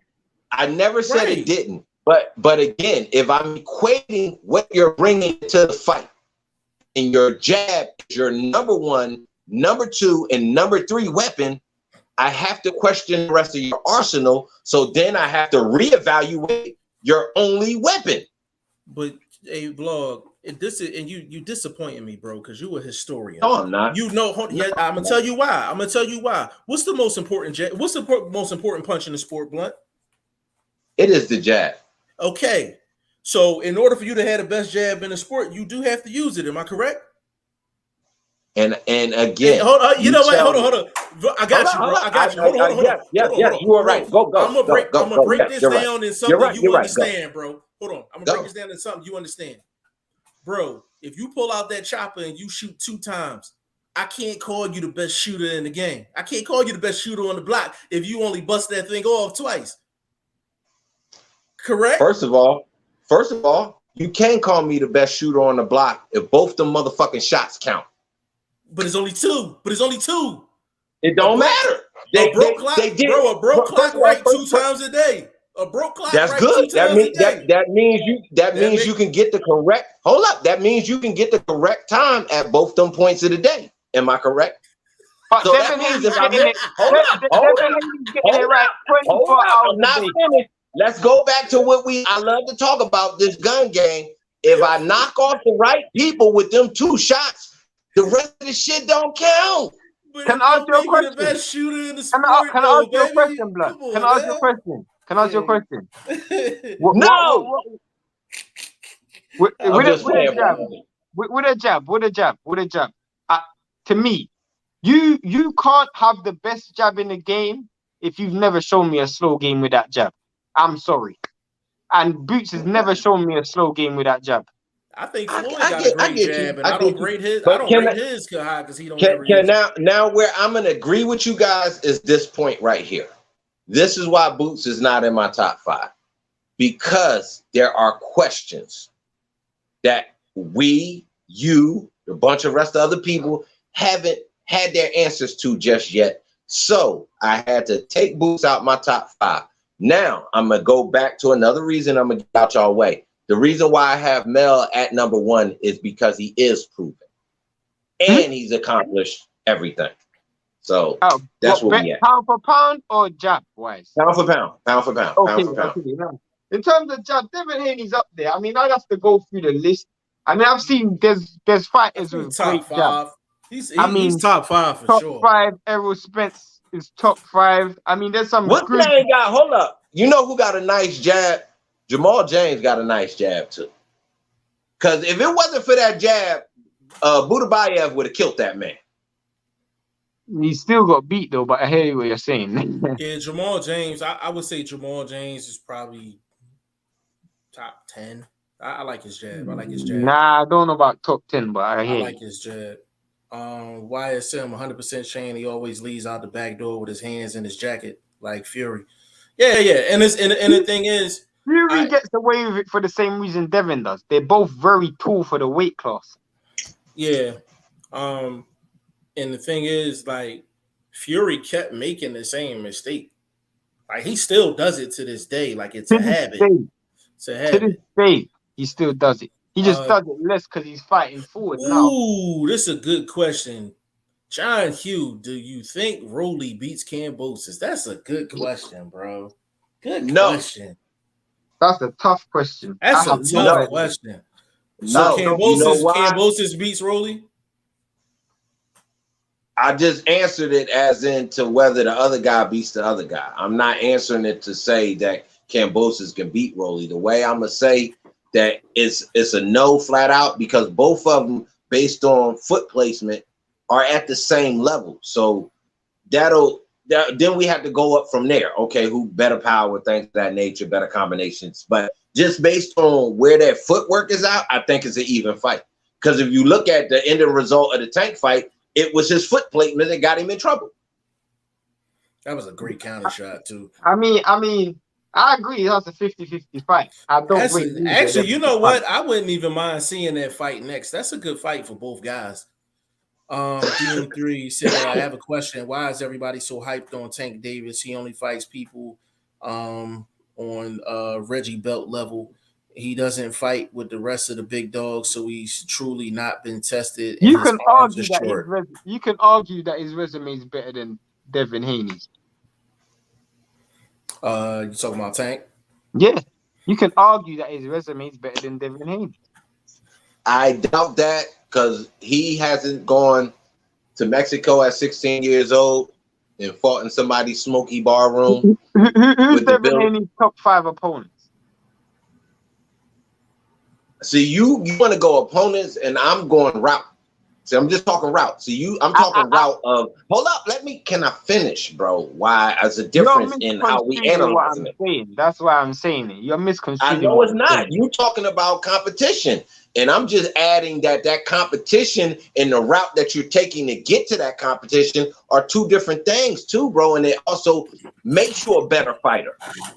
But I'm talking about in response to DM3's comment, which was he's only fighting people on Reggie Belt level. And I'm saying when you look at the level, the peak level that Tank's fought at and the peak level that Devin Haney's fought at, the names, they're comparable. I would say Devin Haney's best name is what? I don't know. Who's Devin Haney's best name? Jojo Diaz, maybe Linares, maybe his best name is the guy he just beat. George Kambosos. Okay, let's say George Kambosos. That's his best name. That's his best name. Is George Kambosos better than everybody that Tank just beat? Yes. Better than Pedraza? No, you know what? I'm gonna give him this. It's equivalent to the Barrios win. Equivalent to the Barrios win. To me, I don't think it's better than Pedraza, and I don't think it's better than Leo Santa Cruz. Leo Santa Cruz is actually an elite fighter. Especially at one. Leo Santa Cruz has the strength in his hands as pillow hands plant. But he's still a better fighter than Kambosos. Not if you're hitting me like my little baby girl. I'm walking that down and it's nothing. Like I can't equate your bobbing and weaving and getting 1,000 punches off that don't hurt. He still achieved so much more than Kambosos. So much more than Kambosos. You think Kambosos is better than Santa Cruz? What? Yes. Wow. Yes. Wow. Yes. Yes. Who do you think is better, Jeff? Who do you think is better? Kambosos or Santa Cruz? Yeah, Kambosos ain't nowhere near Santa Cruz. I was about to say, bro. Oh my god, bro. Oh my god, bro. Y'all dudes is like I'm confused, bro. This is a dude, you know. And again, I have to reiterate my point. I do not like this dude. He's a real clown, but his boxing record has to be respected. This is a dude that's been on the road the majority of his career. Bro, he's winning in other people's backyard. Bro, Mickey Bay, Selby, Tiafimo, that run right there is just nasty. Mickey Bay is past it. I don't want to know why. Mickey Bay was past it when he fought him. And what's it called? So Selby was past it when he fought him. Both of them dudes, I think, retired directly after the fight. Bro, Selby was an eliminator. So how was he past it? Selby was an eliminator. He's still fighting right now. No, the fight itself was an eliminator fight. So how was he past it? Is Selby still fighting right now? He retired after that fight. You know why he's not fighting right now? Because George Kambosos inside the ring skills is so good that dude had to walk away from the game. Whatever you smoke, I need to stay far away from that, bro. That is a different fact. Shane, why you throw him that 35-mile-an-hour curveball over the plate? Yo, I love Blunt, yo. Right side of the building, it says salute G5 in the chat, man. Big shout out to you, family. Jarul Asiatic, big shout out to you, family. He said he used it to get inside, then he works on the body. I'm assuming that's Errol Spence. Yeah, and he said Boots won his last fight with the jab. Hey, Asiatic, cut that out, bro. That fight lasted about a minute and 20 seconds, man. Stop that, bro. Stop that, man. Stop that, bro. Stop that, man. Stop that. You tried to sneak. You knew too. You tried to sneak that in here, man. Come on, man. Stop that. Salute. I got to another you, name for you. Yeah. Another name has a real good jab, and no one ever took, because normally heavyweights tend to have the best jab. I'll probably Is it your Uncle Usyk? Is it your Uncle Usyk? No, okay. Joe Joyce. Joe Joyce got a nice ass jab. Joe Joyce got a nice ass jab. What's the name? Jab is not bad either. Dubois. I think we're gonna see that jab pay big dividends. He's gonna have to out jab Bryant to win that fight. He's not gonna be able to walk. Nah, he's knocking Bryant clean out, bro. He gonna mop Bryant. But Bryant's main punch is the jab, so he's going to have to jab to get past that. With the jab, to get to the knockout. I agree. Asiatic. You didn't even answer the question, bro. You just skipped it. But go ahead. Shoot. My bad. Bird always asking something. He said, Shane, are you talking about punch? Pac-Man put down one time. Thurman went straight back. Pac-Man stepped forward. I always talk about that. I always talk about that same reference. When you leave out the back door, Pacquiao had the ability to follow him out the back door. When you're caught in transition going from offense to defense, what you do is you try to transition your body out and then you lean back. And because someone follows you at the back door, they get hit. That happened with Tyson Fury and Deontay Wilder in the first fight. Burt Wood, to make that statement more impressive in terms of Pacquiao was actually able to make that adjustment and do it in the first round. Mm-hmm. That's what made that so impressive. So there's a lot of people that do it. Does the opponent have the ability to follow you out the back door? Yeah. If they follow you out the back door, it's a sign. Bro. Hit me. You know what I'm saying? Asiatic, he said that last fight, Boots' jab was razor sharp. Yeah, listen. Boots is sharp. Period. It's just we need people in the ring with Boots that's gonna extend him out. We need to see more of Boots. Having a fast jab is all let me say this for the 100,000th time on this show. Boots is the greatest fighter in modern day boxing. He's not recognized by these guys because of this and of that. Oh, I got this, Shane. Watch this. Where's Boots at in your pound for pound, sir? Number 6. He the best fighter in modern day time and ranked number 6 on your list. Hey, Blunt, cut that shit out, bro. So I'm trying to slide that through. Asante, what's going on? Play. He said, "What up, G5? What's up with you, family? What's up?" He said, Tank is a dog. That's why Loma Faco, Tia female, and Ryan ain't barking at him. So, all right. So I like those names. I like that. That's funny. But Asante, so here's the thing, bro. Tank needs to make a decision in terms of his promotional home. If he's affiliated with Floyd and he's affiliated with Al, he's not getting those fights. Let's just keep it a bean. He's not getting those fights. Period. He's not getting them. If he gets out of them contracts with them two, he probably can get all 3 of them fights. Facts. It's just what it is. You know what I'm saying? Charles Wilson. That's what I want to. Let me get in here.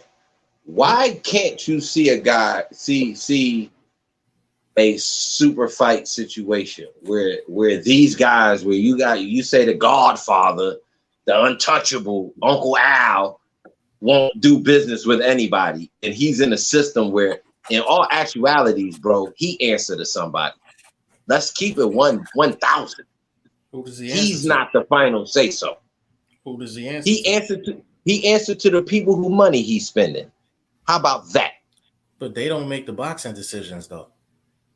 Bro, again, if you're using their money to make the boxing decisions, why wouldn't they have say so?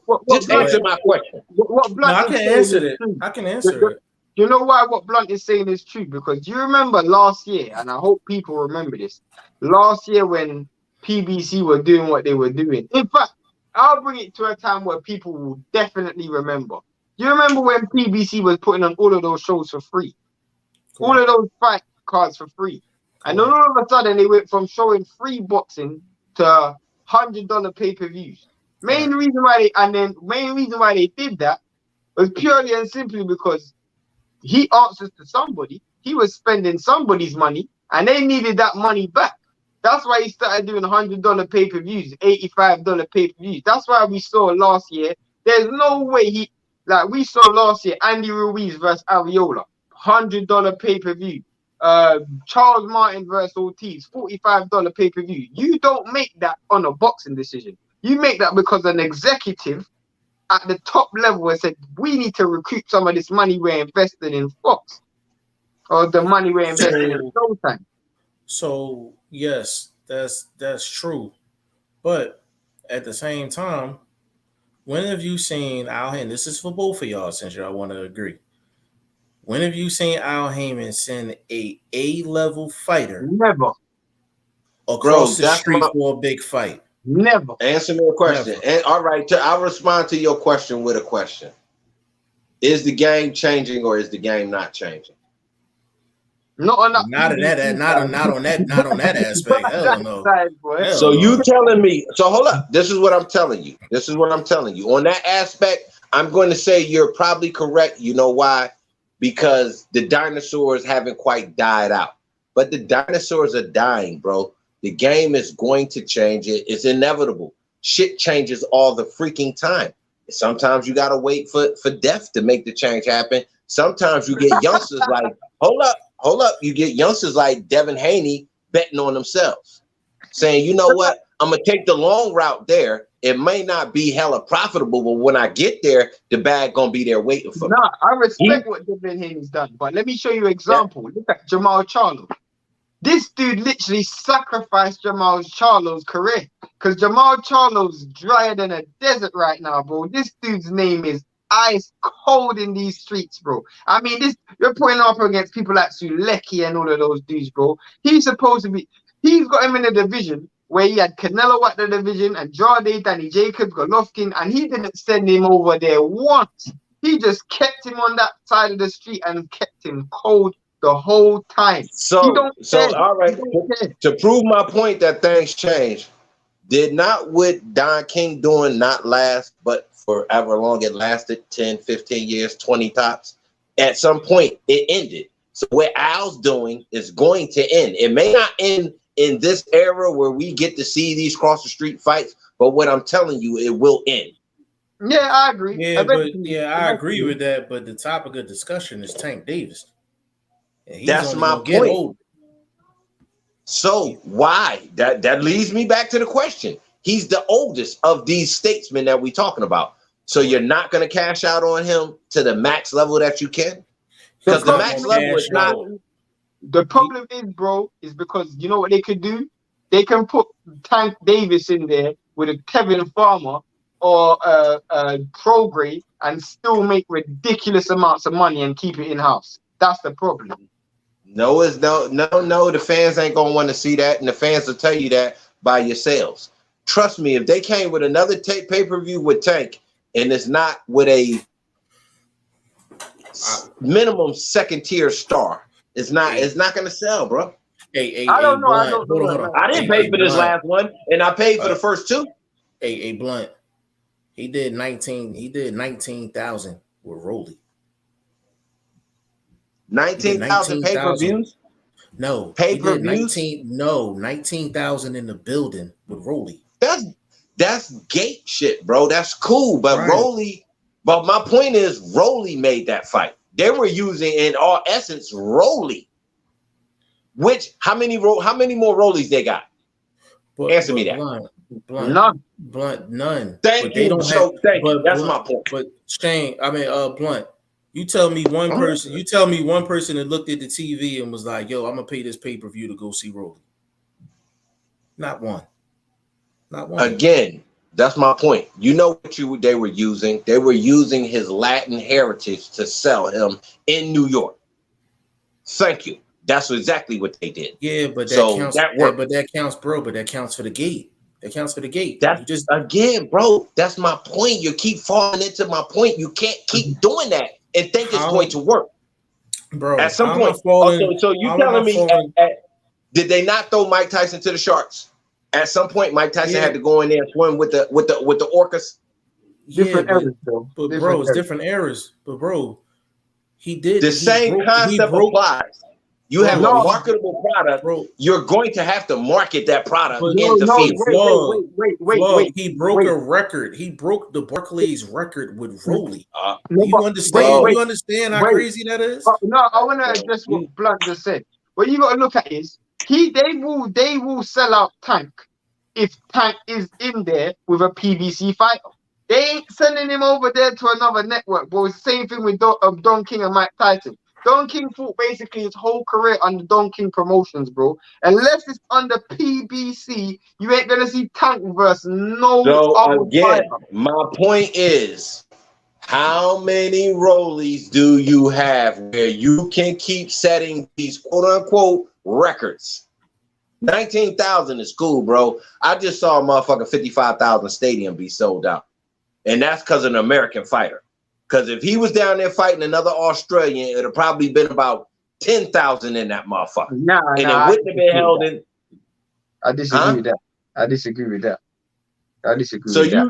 So you telling me Cambosa's got that pull? He filling out a 19-seat stadium, a 20-seat stadium? I didn't see one American in that stadium for 53,000. That's my point. They came to see the American lose. They weren't paying for their guy. They're coming to see the American lose. Nah, but I have to disagree with that. Look on my Instagram. If you look on my Instagram and you see the first shot that I took of that fight, the right in the background, the thing that caught my mind was dude in the back like this. So everybody in that building, or a majority of people, came to see Devin lose. Point being, and they paid for it. They said, yeah, I'll drop 1,500, I'll drop 1,500, whatever them heavy price seats was. They wasted their money. Hey, bro. If that's the case, then Devin Haney would sell out every single arena that he steps in.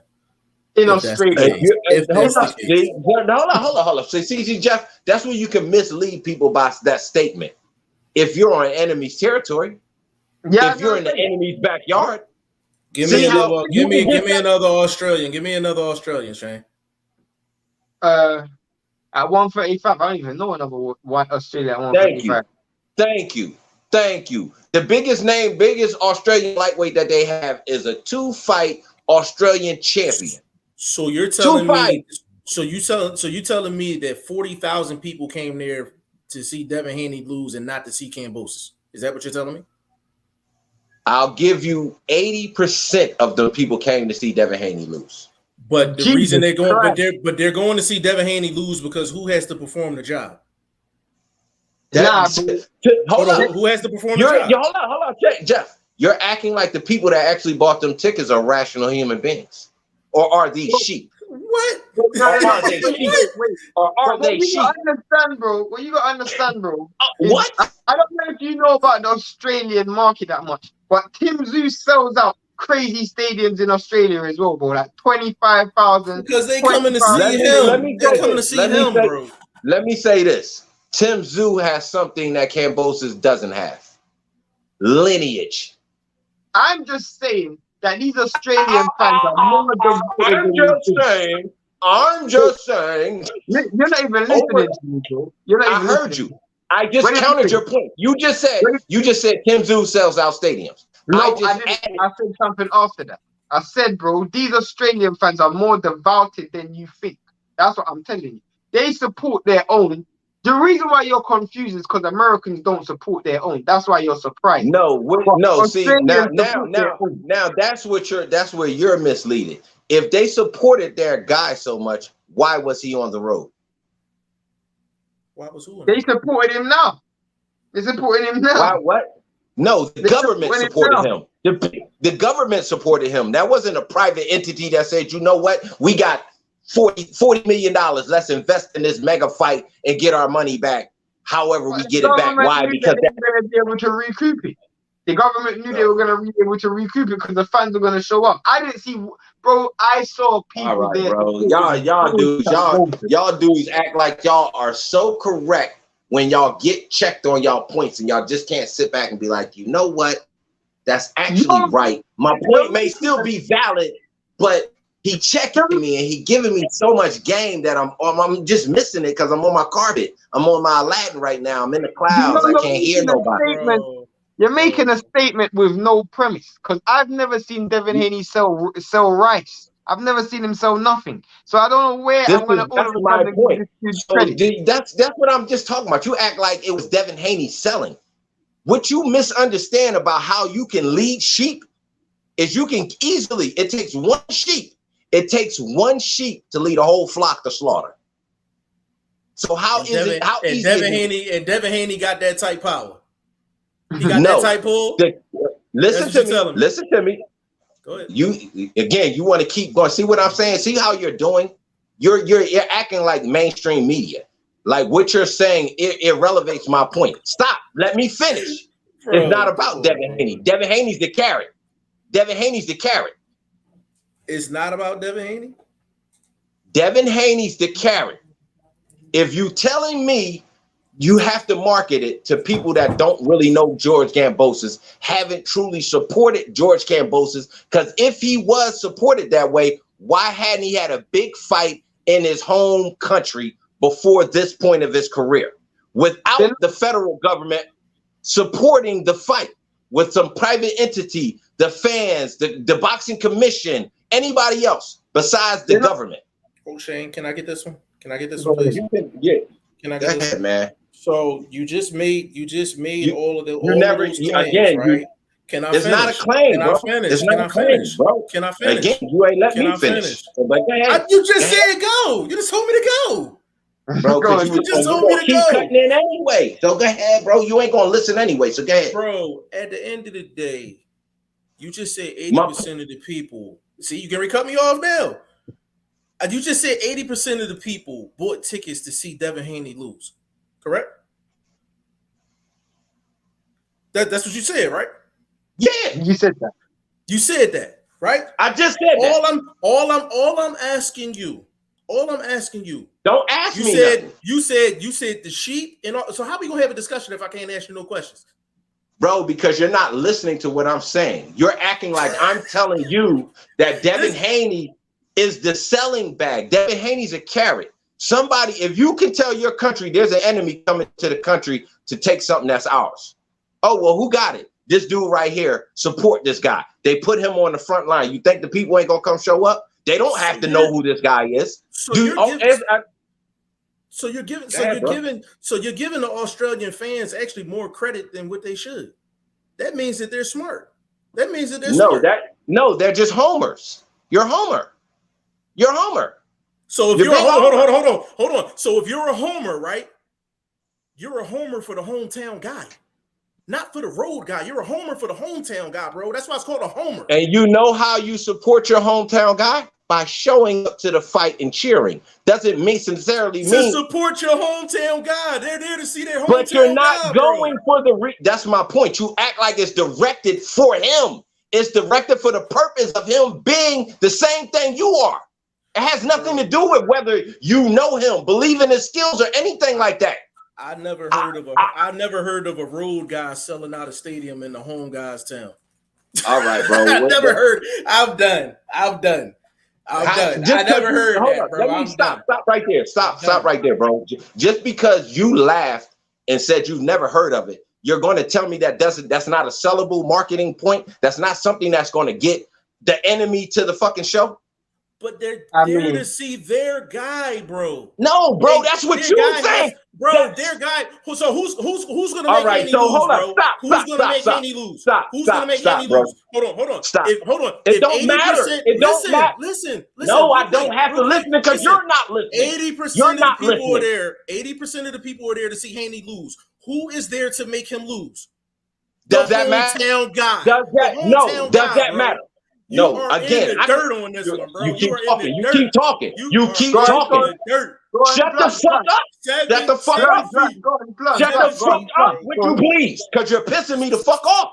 Just be clear, bro. What the fuck, man? Come the fuck on, bro. Like, goddamn, bro. What the fuck is wrong with you, bro? Bro, can I finish my? You just said they came to support that guy. Why wouldn't they just come to see this dude lose? So that don't make no fucking sense. Who's gonna make him lose? It don't fucking matter. It doesn't matter. It doesn't matter. It doesn't matter. Shane, who is Haney in the ring with? Who is Haney in the ring with? It doesn't matter. It doesn't matter. Who did he fight Saturday, Shane? Oh my God, bro! You keep talking. You keep talking, bro. Wait. Do that matter if you just come to see the American lose? Do that matter who's in it? It don't matter, the person is in the ring with him, bro. The reason why, bro. Like, you be really. You talk about the mainstream media and then you act just like them. You act just like them. It's the most valid point. These arguments, bro. It's no spanking, just like that's my point. Just because you said that. Fuck is you talking about? So you telling me? One second. No, bro. This nigga right here, bro. He be acting real funny style, bro. What are you talking about, bro? What are you talking about? Go ahead, Shane. Go ahead. I got one statement, bro. I got one statement. What is this dude talking about, bro? I got one statement. If this is the case, and this is all I'm saying, if the fans came to see an American lose, and it didn't matter about the home fighter, that means the home fighter, the Americans should be leaving with a bigger purse. Because that's what used to happen with Floyd. People used to come and watch Floyd lose, and Floyd used to leave with a bigger purse. So that all right, I can counter you. Please. Did Floyd ever have a fight paid for by a government entity? No. That's my point. So you're going to tell me, based on you bringing up Floyd, and this is a scenario where the government of Australia paid for a big fight for a fighter they have never invested $1 in. Now because he's a champion. They done that because he's a champion. That's why they done it. All right, bro. All right, whatever you say, bro. Whatever champion have they put on a fight for this scale? Did they do that for Jeff Bennett? Yes, they did. Pacquiao flew all the way from Philippines to fight Jeff Horn because the that's my point, bro. Was they really paying Jeff Horn for who he was, or were they paying Pacquiao to help make Jeff Horn to help? They were paying Pacquiao.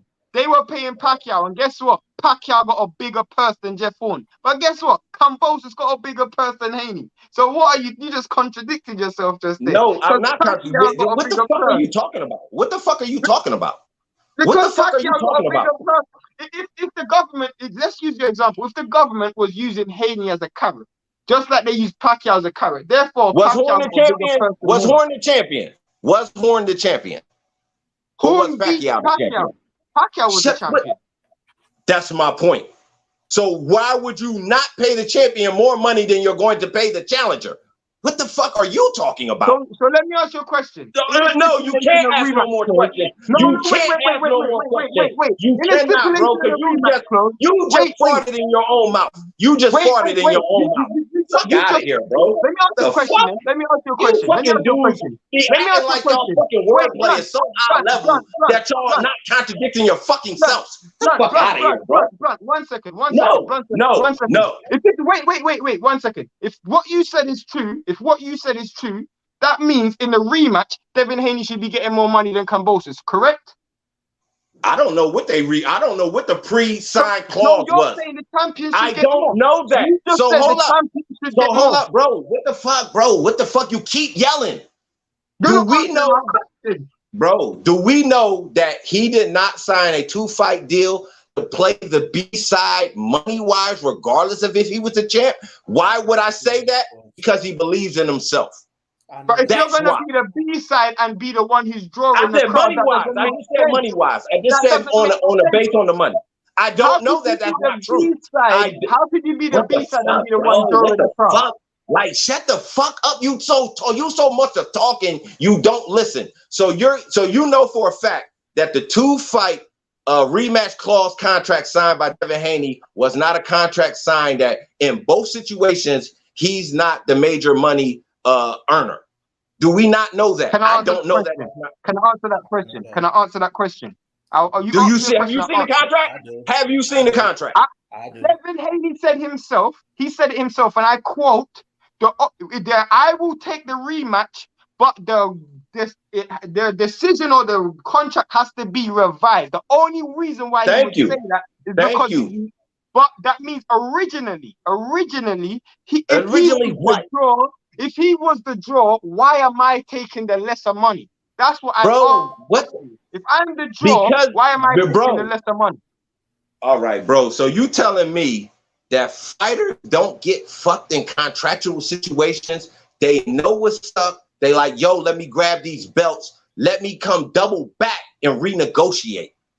Not by people. Not by people. Oh my Who's the God, draw. bro. Come on, bro. I'm done talking to y'all dudes, bro. Y'all done maybe talking to y'all dudes, bro. Y'all need to go talk. You Y'all brought up a need to good go talk to question. the rest of them casuals. I'm You not them brought up fucking dudes, a bro. good question. Stop You brought talking up to a me good like I'm a question. fucking idiot, bro. You brought up a good question. Name me one draw in boxing. A draw. A person who draws a crowd more than the other fighter who signs a shitty deal. Name me one fighter. Name me I'm one gonna tell fighter. you one, and I'm gonna tell you one in the history, and he was the first person to do it and negotiate his own contract. Jack Johnson took Bro, more money. We're going back to 1901. Again, it's happened. So it's president. Is that not something called precedent? Do you not understand law? Do you not understand law?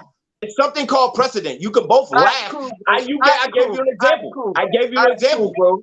and We're I going gave back you. to Can I get a more 1901, recent one? Can I get a more No. recent one? It don't can't matter get if no that's the reason. precedent. It doesn't matter if that's the Okay, precedent. bro. It That doesn't is fucking very matter. good comparable. Okay, bro. That is So a very good when we talk law and we talk, okay, why are things the way they are? Something happened to set this precedent. You just said, oh, Manny Pacquiao got paid more money than Horn.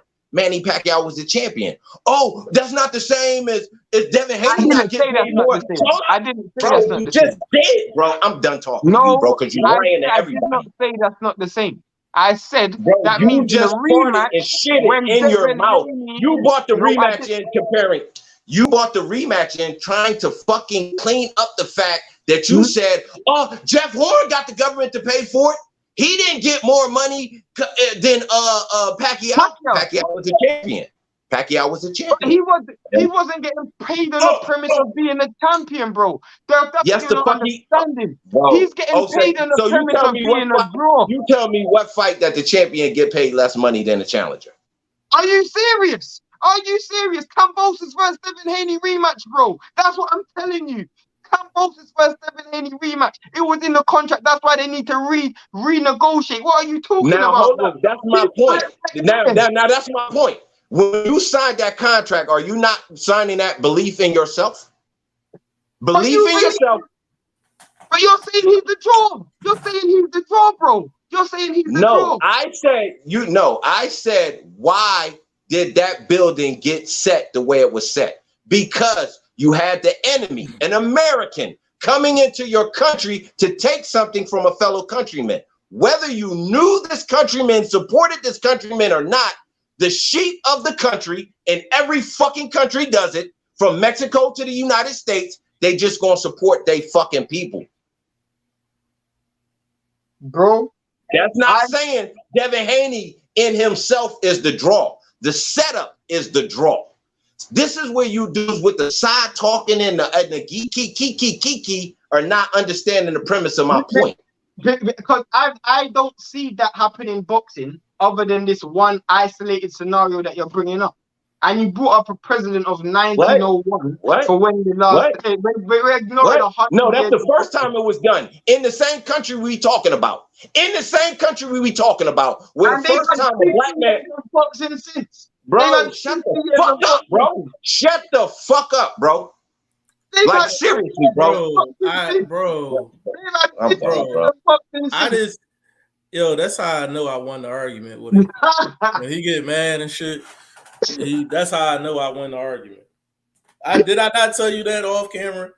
I said, yo, when you hear click clacks and all that in the background, I know I got him. Like that was BoxingFirst Vlog. I hope he come back in here, man. It's funny right now, but because I'm like, if that's the case, then every American should just fight on the road. Literally, if his premise is true. Literally. So for the 100th episode, Vlog done exited stage left.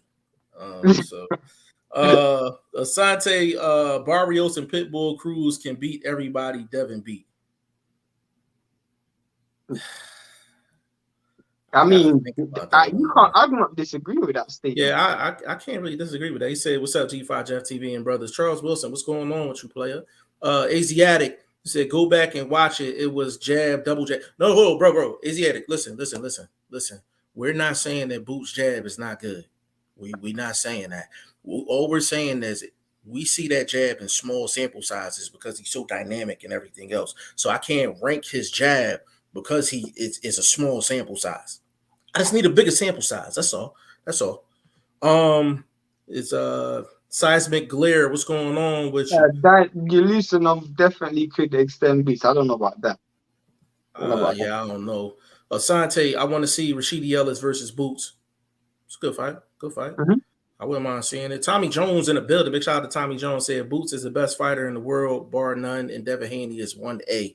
I think Blunt done came in on his burner account. But I think Boots is gonna be. You give him like 2 years, he's gonna be legit Pound for pound, one dude, pound for pound in like 2 years. But he needs the opponents to validate it, bro. Like, I love Boots. He needs the opponents to validate it, but we need guys to step into the ring with him too. Asante, when Bob Arum died, Floyd is going to attack Bob Arum's stable. You know what, Asante, I'm gonna tell you where I disagree with that. Anybody that's a threat to Floyd's legacy, he don't want them anywhere around him. Because if you really think about it, right? If you think about it, he should have signed Shakur. He should have signed Devin Haney. He should have signed what's Blunt's guy? What's the dude he mentioned all the time? What weight class? At 135. Oh, you mean the young dude that just come out of the Olympics. What's his name? Yeah, I forgot his name. But yeah, he should have signed all them dudes though. Like with Floyd's cachet. Keyshawn Davis. So I don't think he would, bro. If that was the case, bro, he would have signed Shakur and Devin because he been following them since they was kids. You know what I mean? Tommy Jones, Devin and Boots may not ever lose a fight. You may be right. Asante, when hold on. He said okay. Burt Wood, ain't no sunshine when I'm gone. I know. Hey Burt, man, you come in here and talk your stuff, brother. I think that's in reference to what Eddie Hearn was saying about. Yeah. Asante, he said Tank going to sell out no matter who he fight. Yeah, it's fact. But that's why I said it's yeah, he's gonna, and we talking about the gate. We're not talking about the pay-per-views, we talking about the gate. Charles Wilson, boxing is politics, red and blue. One is Republicans, one is Democrats. Folks pay attention to the game. Welcome to Rome. All rules lead to Rome, the world to theatrics. Actors and actresses make it G. Yeah, politics all the way through. He said, make it happen to reality. Yeah, like that's a fact, bro. That's a fact. Asante laughing. Yeah, Charles Wilson, it was a psychological warfare. Y'all know that it's all a game. It's all about business. Yeah. I mean, you know, that's the big thing about it. Asiatic laughing of Two Fly ENT. He said,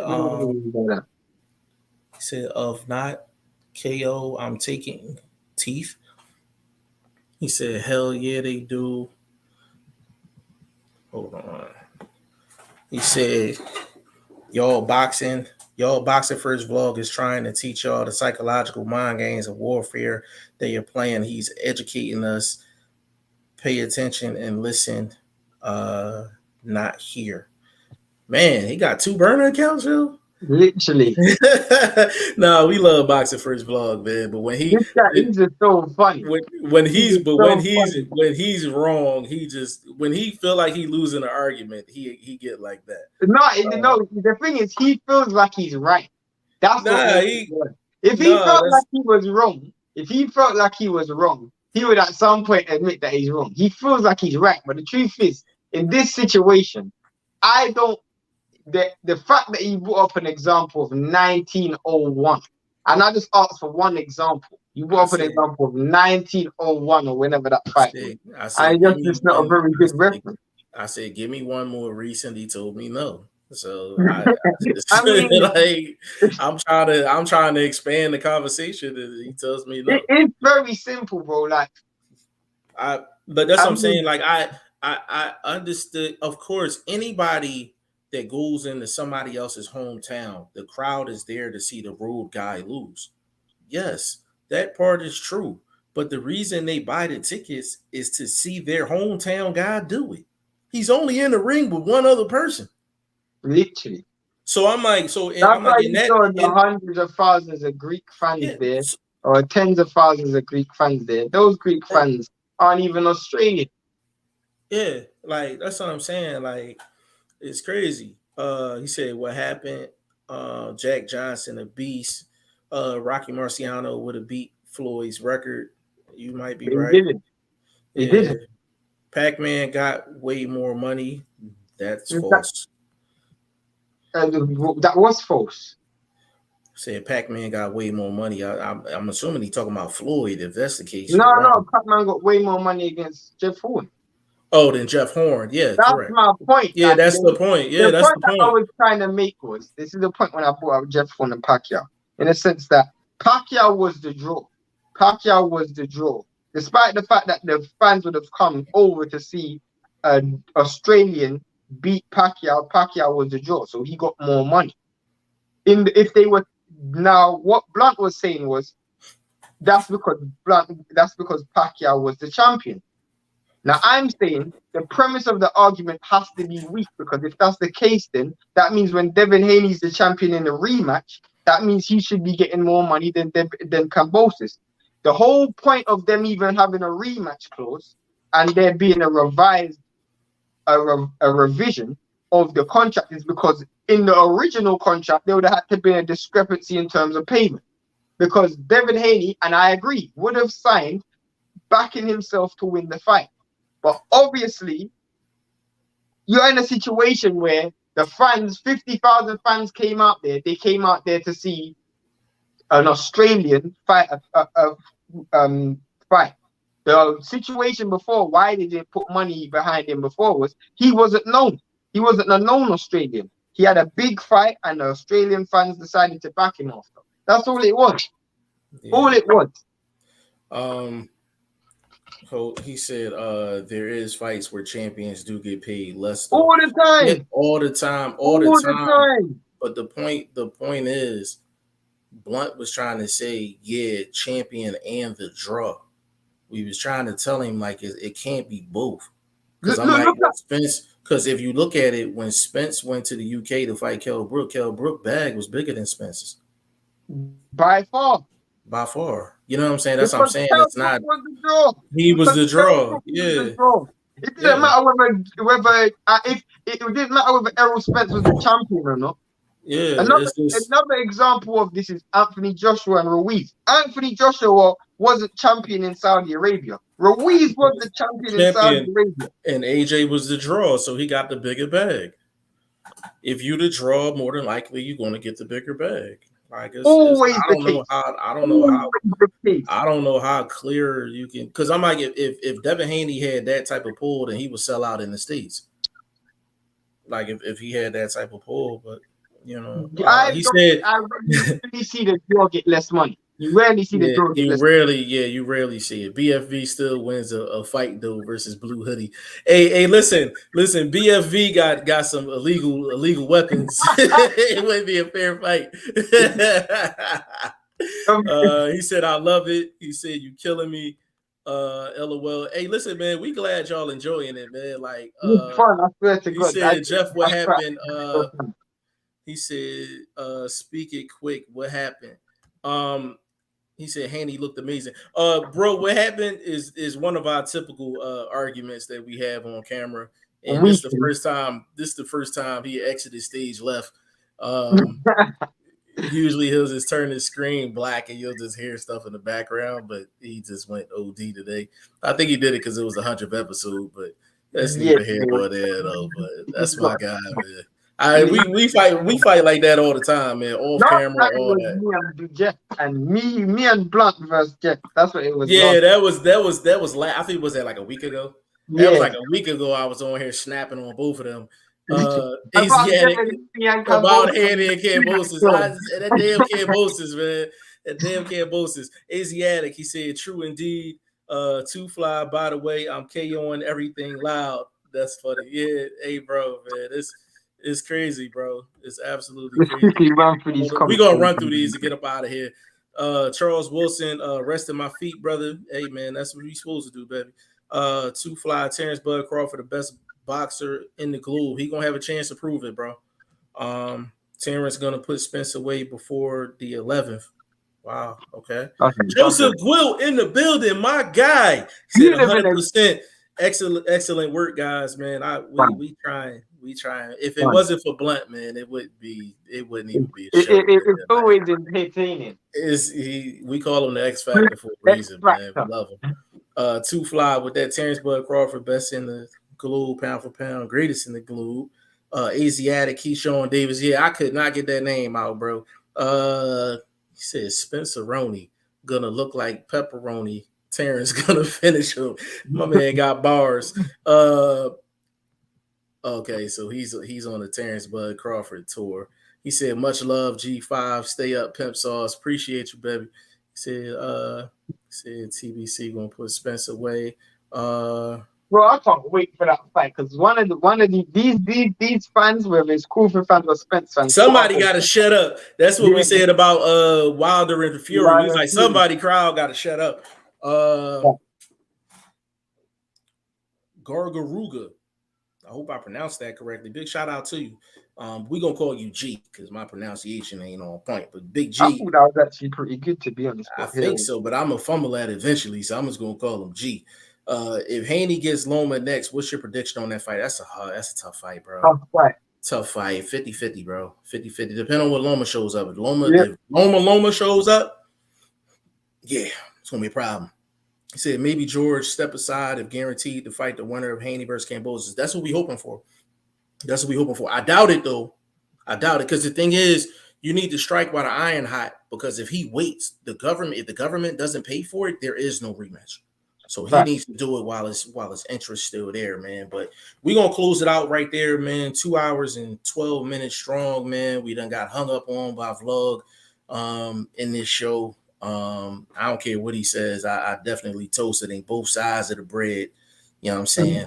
Definitely both sides of the bread. The reason why it's just so funny, and why I just find it so amazing when I'm in these debates is because I look at things and I'm like, I could genuinely see he believes what he's saying. He genuinely believes what he's saying, and I'm like, oh my gosh, you couldn't be so further away from accuracy. I love Blunt, man. I love him.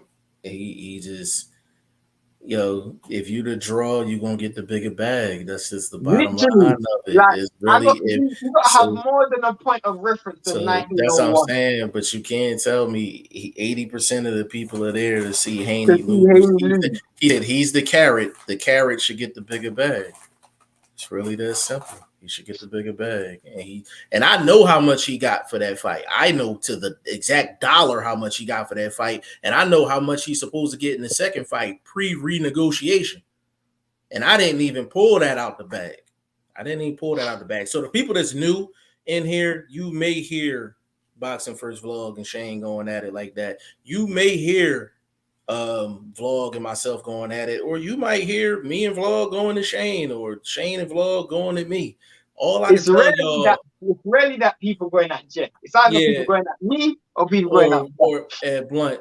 Just to let y'all know, we talk every single day, and it ain't like that. Like, that's just what we do. So I don't want y'all to be alarmed. Today is just the 100th episode. It's the 100th episode. We wanted some ratings. Jeff's gonna chop that. He wanted some out alive. That's what he close out alive early, like because I love him so much, man. I'm gonna put up his YouTube stuff. You know what I'm saying? Big shout out to Boxing First Vlog, man. Go follow his channel, man. That's the big bro for real. He'll probably smack the shit out of me right now if I was standing next to him. But I ain't nowhere near him, so he can't do nothing. You know what I'm saying? But go follow his channel, man. One of the more unique guys you're gonna find, you know, covering the sport, man. One of the more entertaining guys you're gonna find in the sport. Definitely go check his article out on g5jeftv.com, man. He's doing great work. You know, and part 2 should be out this week of Division Kings. And, you know, he's doing great work, man. Like I said, one of the great boxing minds, you know, despite the shit he tried to pull about 15 minutes ago. But that's my guy, though. A big shout out to Boxing First Vlog. Give me your social media, Shane. I_am Shane the number 1. Only on Instagram. Charles Wilson, he said, y'all rest yourselves, brothers, and rest them feet and restore yourselves and elevate and appreciate it, man. We appreciate you, good brother. I'm all over the place, man. Facebook, Instagram, Twitter, G5JeffTV, website, G5JeffTV.com, man. We hopefully putting the finishing touches on this sponsor thing so we can get season 3 started. Big shout out to Will Stokes, man. Winner of the season 2 prediction league. Big shout out to Joseph Gwilt, winner of the season 1 prediction league. We're gonna get season 3 started in prompt time.